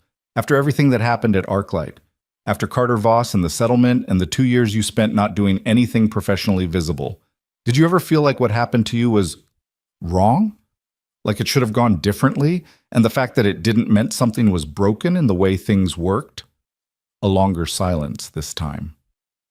Yes, Damien said, regularly, for about 3 years. And then? And then I got tired of that too. He paused. Not because I'd made peace with it in some complete way, more because the question of whether it was wrong stopped being useful. It was wrong, that's settled. What I did with the time after, that was still open. That was the only part I could actually touch. Vanessa listened. The anger about what Carter did, Damien continued, was real. I'm not going to tell you I processed it cleanly. I didn't. There were months where it was the main thing running in the background, that background hum of something unresolved that colors everything else. But what I noticed was that the angrier I stayed, the more the whole thing stayed centered on him. On what he'd done, on what I'd lost because of him. A beat. I didn't want him to be that central anymore, so I stopped feeding the part of me that kept him there. That's not easy, Vanessa said. No, Damien agreed. It isn't, and I didn't do it gracefully. I'm not telling you I reached some clear moment of release. I'm telling you it was a slow and boring process of choosing other things to put my attention on until Carter Voss slowly stopped being the main character in my own story. Vanessa stood on the sidewalk with traffic sounds around her and December cold threading in at the collar of her coat and the bank half a block behind her and Damien's voice in her ear, and something in what he'd just said landed in a place she hadn't known was waiting for it. The main character in my own story. She'd spent 11 years building a company that bore her name. She was, in every professional sense, the main character in the room. But she understood, hearing him say it, that there were rooms inside herself where other people had been running things for longer than she'd noticed, where the need to be read correctly, to be taken seriously, to be ahead of whatever judgment might be coming, had been driving things in ways she hadn't chosen and hadn't examined. I think I've been trying to be the main character in other people's stories for a long time, she said. It came out more honestly than she'd planned. Damien said nothing for a moment. Then, most people who operate at your level are. It's almost a job requirement. That doesn't make it right. No, he said. It doesn't. But it makes it human. The question isn't whether you did it. The question is whether you keep doing it now that you can see it. The light in front of her was green again. She stepped off the curb and crossed. I'm working on it, she said. That's all there is, Damien said. Working on it. There's no version where you're done working on it. Anyone who thinks they're done is just not paying attention anymore. She made it to the other side of the street. The attorney's block was behind her now. She was walking without direction, just moving through the December city with her phone at her ear, not because she was lost, but because the conversation was worth the walking. You're a strange person to talk to, she said. How so? You're honest in a way that doesn't feel like a performance of honesty, she said. Most people who are honest about difficult things are doing something with it. You're just saying it. A brief pause. Is that unusual? In my experience, very. He made a small sound that wasn't quite a laugh, but was adjacent to one. I spent a long time around people who used honesty as a weapon or a signal. After a while, it was just easier to actually mean it, less to keep track of. Less to keep track of, Vanessa repeated. That should be on a motivational poster somewhere. Please don't do that, Damien said. She laughed again, a fuller sound this time, less startled by itself. Around her, the city did its December things, cold and bright and indifferent, and she walked through it feeling lighter than she had when she'd started walking, which wasn't transformation and wasn't resolution, but was something real. I'll let you go, she said. I don't even know why I called. You were on Calloway Street, he said. You said so. Right, she said. That was the reason. Take care of yourself, Ms. Sterling. You too, Mr. Cross. Damien Cross put the phone down and went back to the spreadsheet on his desk. Outside his window, December was doing the thing December did. Gray and cold, the trees on his street bare, the light coming in at the low, flat angle of the short days. He'd made coffee an hour ago, and it had gone cold, which was a habit he had, and accepted without fighting it. He picked it up anyway, drank what was left, set the mug on the edge of the desk where it had left a ring from the previous 3 times. He looked at the numbers on his screen for a while. They were orderly and told a coherent story, the way good numbers did. He'd been looking at a new position for the past 2 weeks, a manufacturing company out of the Midwest that made components for medical equipment and had been misread by the market in a way that Damien found interesting, the same pattern he'd seen before, where the conventional read was built on the wrong assumptions and the correct read was visible if you looked at the operational data instead of the surface narrative. He would probably take the position. Not immediately. He'd look at it for another month, let the thinking settle, make sure he wasn't in love with the idea of being right. That was the rule he'd lived by for 11 years. The quality of the thinking mattered more than the speed of the decision. Most people got that backward. They moved fast because moving fast felt like competence, and they called it conviction. Damien had learned the difference between conviction and impatience the hard way. In a conference room with Carter Voss 11 years ago, when the documents he'd signed in a hurry because he trusted the man across the table had turned out to contain a structure he hadn't fully read, he didn't think about Carter much anymore. That was true. When the thought came, and it still came, less often than before, but it came, it had lost the heat it used to carry. What was left was closer to a historical fact about his own life. Something that had happened. Something that had shaped the shape of things. A scar that had healed, not in the sense of leaving no trace, because it left plenty of trace, but in the sense that it was part of the skin now, and not an open thing. He'd made something out of the years after. That was the real answer to all of it, and he didn't need an audience for the answer. He thought briefly about Vanessa Sterling standing on Callaway Street in December, 1 block from a bank lobby where she'd said something she couldn't take back, calling him to report that the feeling had changed. He found that he was glad it had changed, not in a sentimental way, not in the way that made a story with a moral at the end, just in the way you're glad when someone is doing the harder thing instead of the easier one, because the world is marginally better with people in it who are doing the harder thing. He didn't know if she'd sustain it. He was honest enough with himself to hold that uncertainty. He'd watched enough people have the hard conversation and feel the genuine shift, and then slowly allow the familiar to reclaim them, not out of bad faith, but out of the sheer persistent gravity of environment and habit. It was the most human failure. Not wickedness, just the slow drift back toward comfort. But she'd called from Callaway Street. That was something. People who were drifting back didn't make that call. He opened a new file, started a notes document on the manufacturing company, wrote 3 observations about the operational data.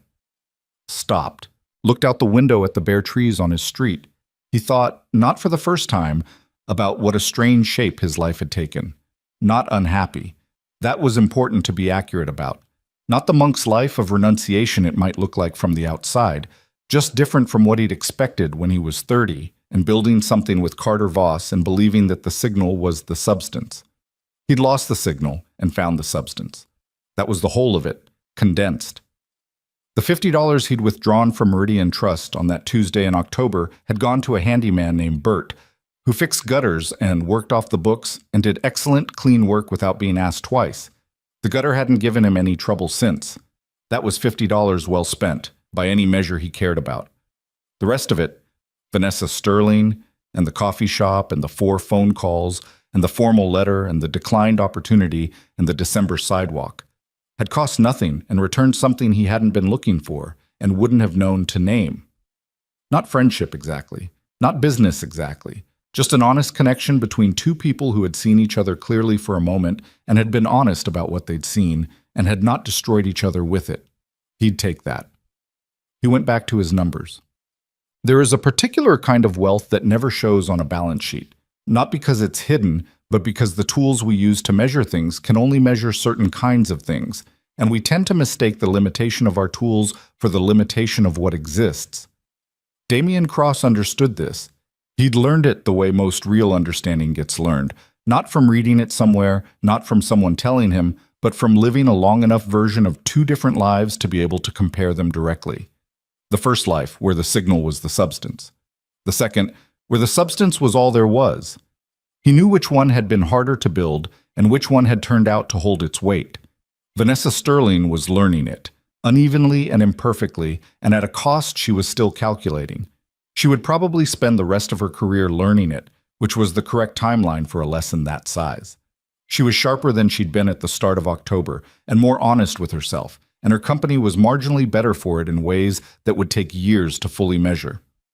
Paul Enberg was doing something harder than he'd done before. Dana Cho had started bringing things forward again. Kwame's name was on his own proposal. None of it was complete. None of it was the clean resolution that made a satisfying ending if you needed your endings clean. The director would have good months and difficult months. Vanessa would walk back into rooms where the old habits waited, and she would win some of those encounters and lose others. Damien would make a bad investment eventually, because everyone does, and he would sit with it and work through it and adjust and keep going. But here's what was true, and what remained true underneath all the imperfection and incompleteness. A man had walked into a bank in a worn jacket and asked for $50. And in the gap between what he looked like and what he was, something had been exposed that the marble lobby and the clicking heels and the weight of accumulated authority had kept covered. Not a secret, not a scandal, just a simple and old and persistent human error. The error of deciding what a person is worth before you've understood what a person is. The error is easy to make. It is made constantly by people who are not cruel and not stupid, by people who have built real things and done real work and earned real respect. It runs beneath the surface of professional life, like a current nobody maps, because everybody's swimming in it. And it costs things that don't show up in the quarterly report.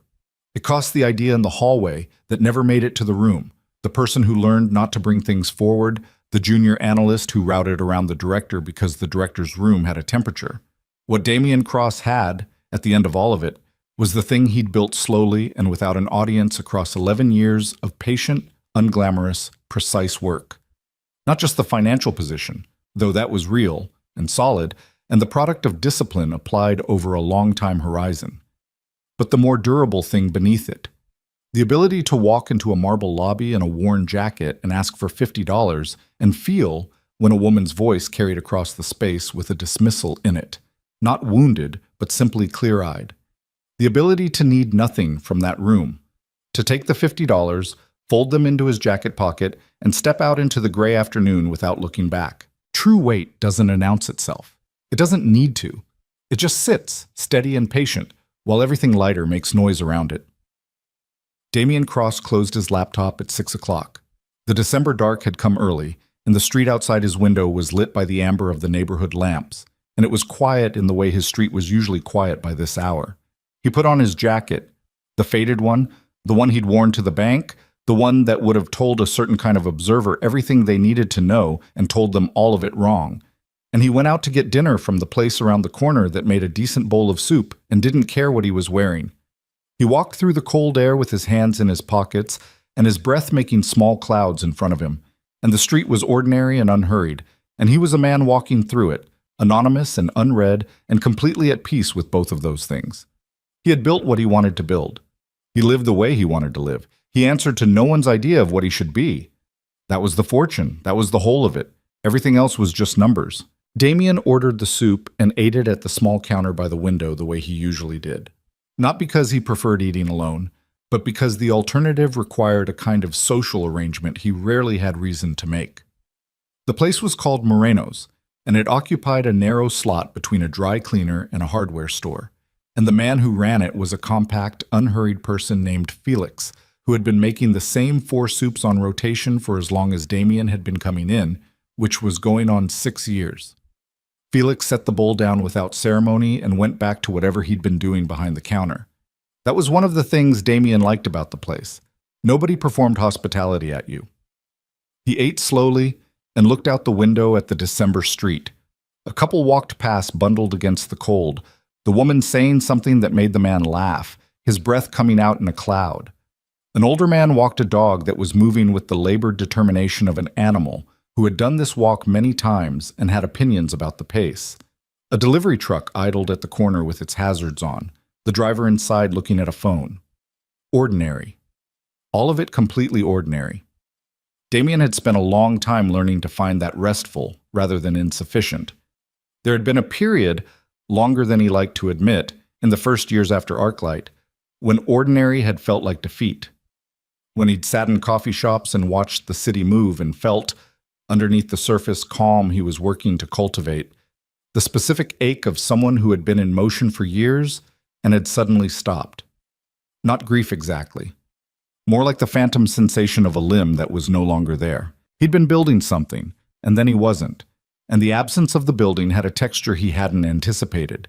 He'd mistaken that texture for unhappiness for longer than was useful. It had taken him the better part of 2 years to understand that what he was feeling wasn't the absence of enough. It was the withdrawal symptom of a specific kind of stimulation he'd been running on for so long that he'd confused it with living. The rebuilding had been quieter than the original. That was probably the most accurate way to describe the difference. Arclight had been built with noise. The noise of two people arguing about everything productively, the noise of a team expanding, the noise of deals closing and problems solved, and the constant forward pressure of a company that was trying to become something larger than it currently was. Damien had loved that noise. He'd thought he needed it. What he found, in the years after, was that he didn't need it. He'd needed the thinking that produced the noise. And the thinking could happen in silence just as well, probably better, without the noise of managing how the thinking looked to other people. He finished the soup. Felix collected the bowl without comment. Damien sat for another few minutes with his water glass, not thinking about anything in particular, just sitting in the amber warmth of Moreno's while the December dark pressed against the window. His phone buzzed. He looked at it. A message from his accountant, Ray, flagging a tax document that needed attention before the end of the year. Damien replied, "I'll call you Thursday." Ray sent back a thumbs up. He put the phone in his pocket and left. Shab. Ray Okafor had been Damien's accountant for 9 years, which made him one of the longest continuous professional relationships in Damien's current life. He was a careful, meticulous man in his late 50s, who had a gift for making complex financial structures feel navigable and who asked almost no personal questions, which was a quality Damien had come to value as highly as his technical competence. They met Thursday morning in Ray's office, which was in a mid-rise building about 20 minutes from Damien's neighborhood, on a floor that also housed a dental practice and a small immigration law firm. The office was tidy in the particular way of someone who thought in systems. Everything in a category, categories clearly labeled, nothing left where it didn't belong. Ray walked him through the year-end document. It was straightforward, mostly. A couple of positions that had moved in ways that required specific handling, a property tax matter that needed a form filed before January, the standard architecture of a year closing itself out. They worked through it efficiently. Ray answered 2 questions from Damien about the manufacturing company position, flagging the tax implications of the entry timing. Damien adjusted his thinking accordingly. Near the end of the meeting, Ray set a folder on the desk that wasn't part of the year-end package. "Something I wanted to flag separately," Ray said. "Not urgent, but worth your attention." Damien looked at the folder. "What is it?" "It's Carter Voss." The name arrived the way it always arrived, with a slight internal shift, the body's memory of an old weight. Damien kept his expression neutral. "What about him?" "Arclight's acquire has been going through a restructuring. Some of the assets from the original acquisition are being reevaluated. There's a package of intellectual property that traces back to the original Arclight system's architecture." Ray opened the folder. Carter Voss filed a claim on some of it last year through a holding company. The claim was disputed, and it's been in arbitration. The arbitration concluded 3 weeks ago. He paused. He lost. Damien looked at the documents Ray slid across the desk. The arbitration summary, a legal brief, a financial assessment of what the disputed IP was worth. He read through them carefully. The picture they assembled was not one he'd been tracking, but it wasn't surprising either. Carter Voss had spent the years since the Arclight acquisition doing the same thing he'd always done, moving fast, leveraging positions, restructuring arrangements in ways that looked sharp until they looked like something else. The IP claim was consistent with that pattern, an aggressive move to capture value from something he'd had a hand in building, pressed through a legal channel, and then lost when the arbitration panel looked closely enough at the original ownership structure. The losing had cost him. The financial assessment made that clear. Damien set the papers down. Ray was watching him with the careful neutrality of a man who understood that this was not purely a business matter and was waiting to take his cue. "Does this affect anything on our end?" Damien asked. Ray shook his head. "No direct impact. The ArcLight IP was never part of your post-settlement position.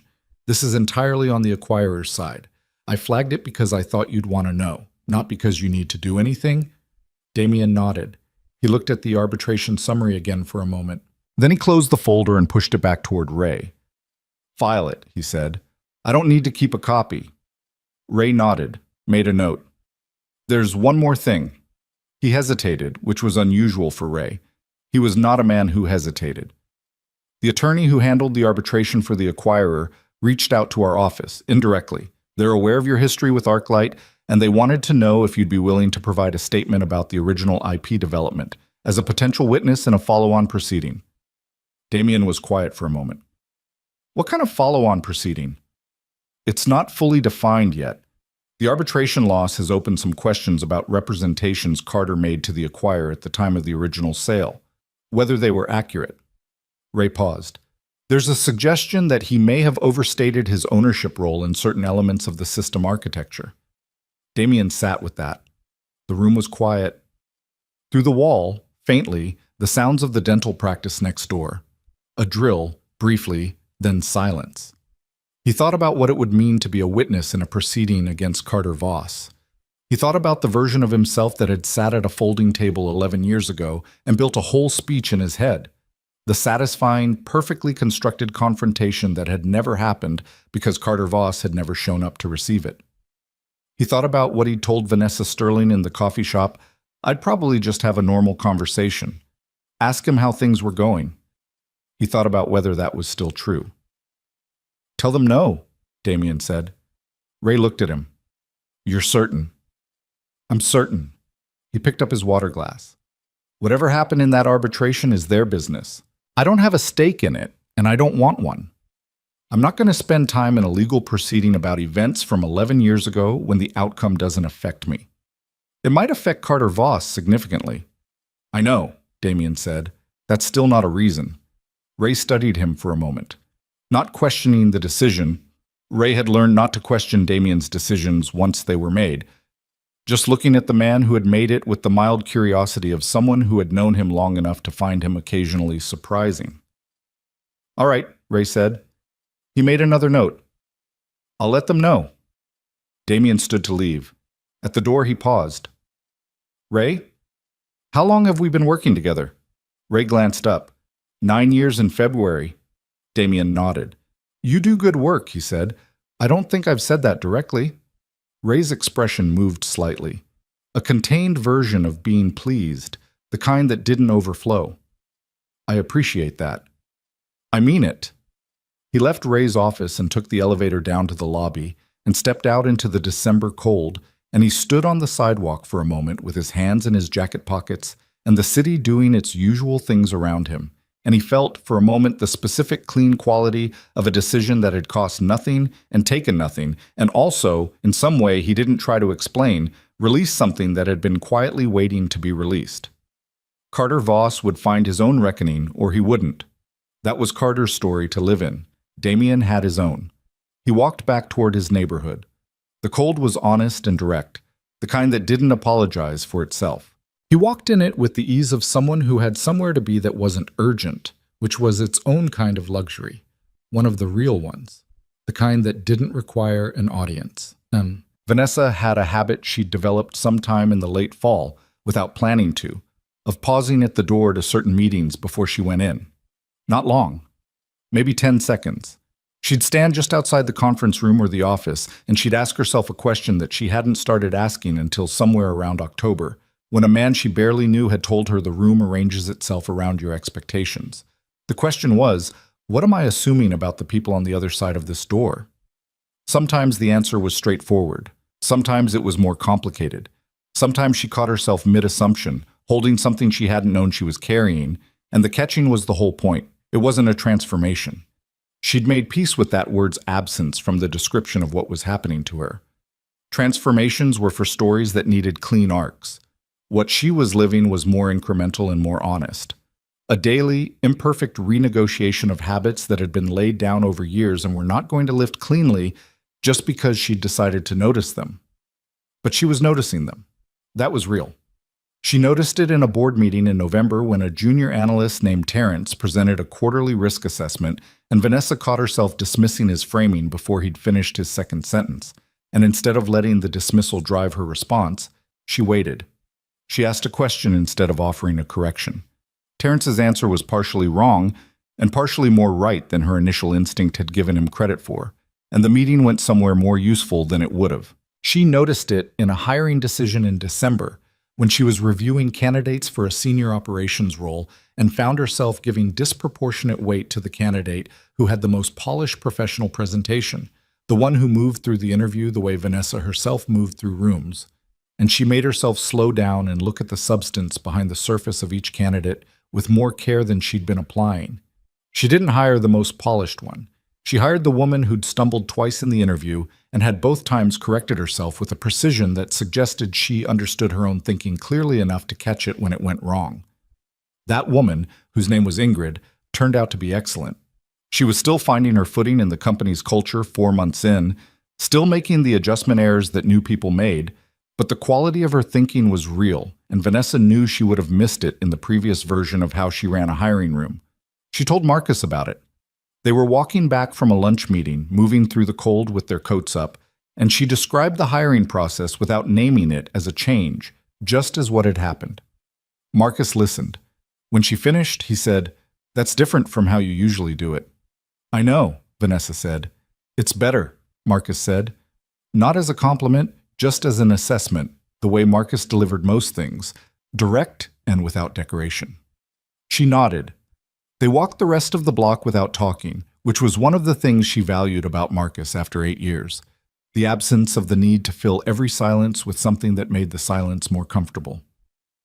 January arrived the way January always did in the city, stripping everything back to its functional minimum, the cold making the streets more honest, people moving through them with less performance and more purpose. Vanessa liked January for that reason, though she'd never said so to anyone because it sounded like the kind of thing that invited more conversation than she wanted to have. She was in the office by 7 most mornings that month, which wasn't unusual. What was unusual was what she was doing in the first hour before Cora arrived and the day officially began. She'd started keeping a notebook, a physical one, spiral-bound, nothing special, in which she wrote observations about her own decision-making.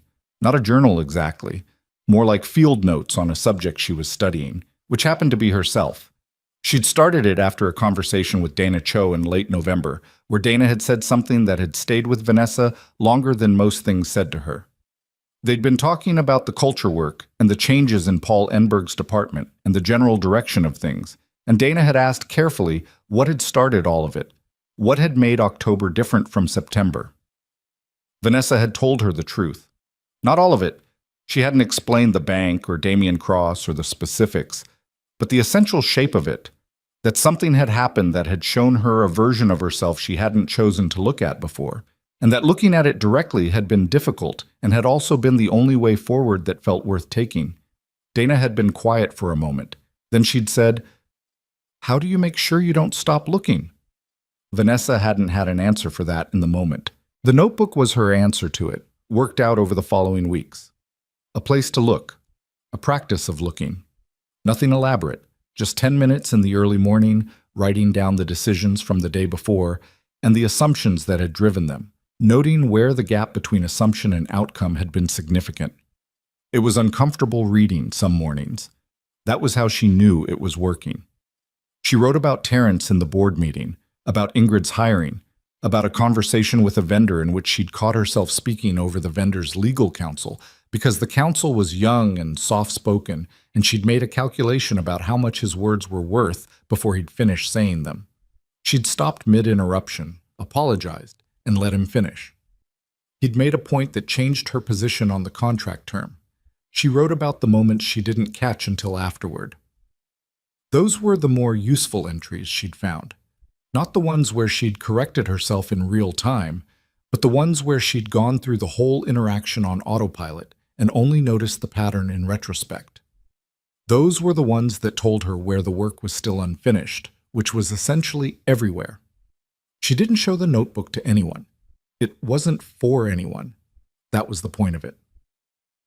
It was on a Wednesday in late January that Gerald Taft called. Vanessa didn't know Gerald Taft personally. She knew him by role and by the fact that his name had appeared in the mental picture she'd constructed of that Tuesday morning. The branch manager who had come out from the back hallway and extended his hand to a man in a worn jacket with the particular careful respect of someone who understood what he was looking at. Gerald called her direct line, which surprised her. She answered, expecting something else. "Ms. Sterling," he said, "I hope I'm not interrupting. My name is Gerald Taft. I'm the branch manager at the Callaway Street location of Meridian Trust." "I know who you are," Vanessa said. "What can I do for you, Mr. Taft?" A pause. "I'll be straightforward, since I suspect you'd prefer that. One of my tellers came to me recently with a concern about something that happened in the branch back in October. She'd been sitting with it for a while before she brought it forward, which I understand. These things aren't always easy to raise." Vanessa was very still. She described an incident in which a client was spoken to in a dismissive way by another patron, Gerald said, in the lobby. She didn't file a formal complaint at the time, and the client in question didn't request any follow-up, so it wasn't escalated. But she's been bothered by it, and she asked me whether there was anything the branch should have done differently. "What did you tell her?" Vanessa asked. "I told her that the branch's responsibility was primarily to the client who was affected, and that since that client had not raised a concern and had, by all accounts, handled the moment with considerable composure, there wasn't a formal action required." He paused. "But I also told her that her instinct to be bothered by it was correct, and that the fact that she'd sat with it long enough to bring it forward said something good about her." Vanessa looked at the window. Outside, January was doing what January did. "Why are you calling me, Mr. Taft?" Another brief pause. "Because the client she described is someone I have a long relationship with professionally, and because the other patron she described was identified to me through means I won't go into, and that person is you." He said it without accusation, just level, the way someone says a fact they've decided to say. "I'm not calling to make a complaint or to escalate anything formally. The client hasn't asked for that and wouldn't want it. I'm calling because I believe in being direct when the situation calls for it, and because I thought you might want to know that the moment was seen by more people than you may have realized." The line was quiet for a moment. "It was seen by more people than I realized," Vanessa said. "I've understood that for a while." "I suspected you might have," Gerald said. "The teller," Vanessa said. "Priya." A slight pause. "I'm not going to confirm or deny a staff member's name." "You don't need to." Vanessa looked at her desk. The notebook was closed in the drawer. She kept her eyes down the whole time. She was doing exactly what you train people to do. Stay professional, stay out of it. She was right to do it. "She was," Gerald agreed. "She's a good employee." "She deserves to hear that from you," Vanessa said. "If she hasn't already." "She has," Gerald said. "Recently." Vanessa nodded at no one. "Mr. Taft, I want to ask you something, and I want you to understand that it's not a request for confidential client information. I'm asking as a person, not as a banking matter." "Go ahead," Gerald said carefully. "The man she was concerned about, is he all right? I don't mean financially, I mean generally." Gerald was quiet for a moment in a way that told her he was deciding something. "I believe he is," he said finally. "He came in last week. He was the same as he always is." A brief pause, and then something entered his voice that was almost warmth. He asked after the staff by name. "He does that." Vanessa closed her eyes for a second.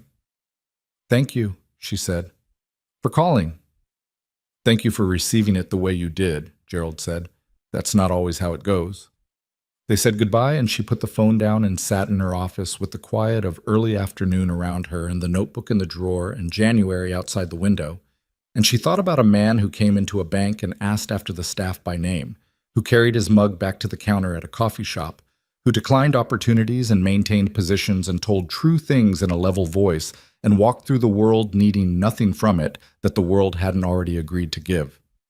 She opened the drawer, opened the notebook, wrote one line. He asks after the staff by name. She looked at it for a moment. Then she closed the notebook and picked up her phone and went back to work. February came and the expansion continued finding its shape. The Portland corridor staffing problem resolved in the 6th week of the month, faster than the contingency model had assumed, because Ingrid, new to the role but precise in her execution, had restructured the hiring pipeline in a way that shortened the candidate to offer timeline significantly. Marcus noted it in the weekly update with the exact same tone he noted everything, which was no tone at all, but Vanessa caught the slight emphasis in the way he'd underlined the metric. She mentioned it to Ingrid directly, walked to her office, knocked on the open door, said, "The Portland numbers moved. I know why. Good work." Ingrid looked slightly startled, not by the praise, Vanessa thought, but by the directness of the delivery, the absence of the praise being embedded in a larger performance review context or a meeting agenda, just a door knock and a fact. "Thank you," Ingrid said. "The old timeline had 3 unnecessary approval gates in it. I took them out." Why hadn't anyone taken them out before? Ingrid considered this carefully, the way she considered most things. "I think no one wanted to imply the process that was already in place was wrong." Vanessa nodded. "That's a problem I'm working on," she said. "The fact that that was the calculation." "I know," Ingrid said. "I could tell when I got here. Things are better than they were, I think." "How can you tell? You've only been here 4 months." Ingrid tilted her head slightly. "People talk in hallways, not about problems, about ideas. That's the difference. When the culture is pressurized, people take the ideas to their desks and leave the safe conversations for the hallways. When it's loosening up, the ideas start appearing in the hallways." Vanessa stood in the doorway and looked at the woman she'd hired because she'd corrected herself twice in an interview and done it with precision. "Write that down somewhere," Vanessa said. "That's a useful diagnostic." Ingrid smiled, a real one, unmanaged. "Already in my notes. Yeah." Damien took the manufacturing position in mid-February. He'd looked at it for the full 2 months he'd said he would, gone back through the operational data 3 times, asked Ray to look at the tax structure twice, and sat with the thesis until he was sure he wasn't in love with being right. He was, as far as he could tell, not in love with being right. The numbers told a coherent story independent of any desire he might have to be the person who'd read them correctly. He took the position at a price that would have seemed deeply counterintuitive to most observers, and which he was comfortable with for exactly that reason. He told no one except Ray and Garrett Walsh, who needed to know for their respective purposes. He did not tell Vanessa Sterling because it wasn't relevant to anything she was involved in, and because the impulse to tell her was, he recognized, the mild human impulse to share something you're pleased about with someone whose opinion you've come to hold in some regard. He noticed the impulse. He didn't act on it. That was the kind of discipline his life was built on, not the dramatic refusals, but the small daily choices about what to feed and what to let pass. What he did instead was go for a walk. He walked his neighborhood in the February cold, which had a quality he associated with clarity, the kind of day where the air was sharp enough that everything presented itself directly, without the soft edges that warmer weather tended to produce.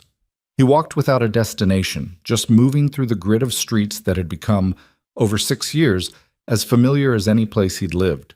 He knew which house had the dog that barked at everything, and which one had the owner who'd planted bulbs along the front walk that came up every spring in colors that didn't match, and were somehow better for it. He knew the corner where the wind cut through between buildings with particular efficiency, and the block where an enormous old oak had cracked the sidewalk in 2 places, and the city had been meaning to fix it for at least 3 years. He walked through all of it and felt, in the particular understated way he'd learned to receive good things, satisfied. Not triumphant, not validated, just satisfied the way you are when a decision you've thought through carefully is finally made and you can stop thinking about it and let it run. He thought, somewhere in the middle of the walk, about what Ray had said in January, about the look on Ray's face when Damien had told him he did good work, the mild, contained pleasure of it, The way Ray had said, "I appreciate that," and meant something larger than the words. Damien thought about how rarely he said things like that. Not because he didn't think them, he thought them regularly. But the thinking didn't always make it to the saying, and the gap between them was, he understood, a place where something real failed to travel. He'd been good, over the years, at the solitude. Less good at the reaching. He told himself the solitude was a preference, and it was, but he'd also used it as a perimeter in ways that weren't always honest. The people he kept close were kept close in a specific, managed way, available when he chose, at a distance that felt safe. Sylvie had named it in the last months before things ended, and he'd acknowledged it without fully receiving it, which was a failure he'd understood only in retrospect, the way most failures become visible. He wasn't going to rebuild a social architecture he'd spent a decade quietly dismantling. That wasn't the point. The point was just to be honest about what the architecture was and why, instead of calling all of it preference. He stopped at the corner with the broken sidewalk, looked at the crack in the concrete that the oak's roots had been working at for years, patient and indifferent, doing what roots do. The tree didn't know it was a problem. It was just growing in the direction growth went. The sidewalk would get fixed eventually, or it wouldn't. The tree would keep growing either way. He took his phone out, texted a man named Gil who had been his closest friend before Arclight and had remained, across all the years and distances, a kind of North Star in the otherwise sparse social landscape of his current life. The text said, "You free for dinner sometime this month?"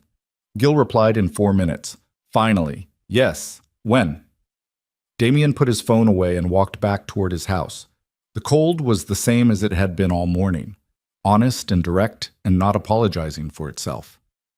He walked in it comfortably, a man in a worn jacket on a broken sidewalk in February, needing nothing from the city that the city wasn't already providing.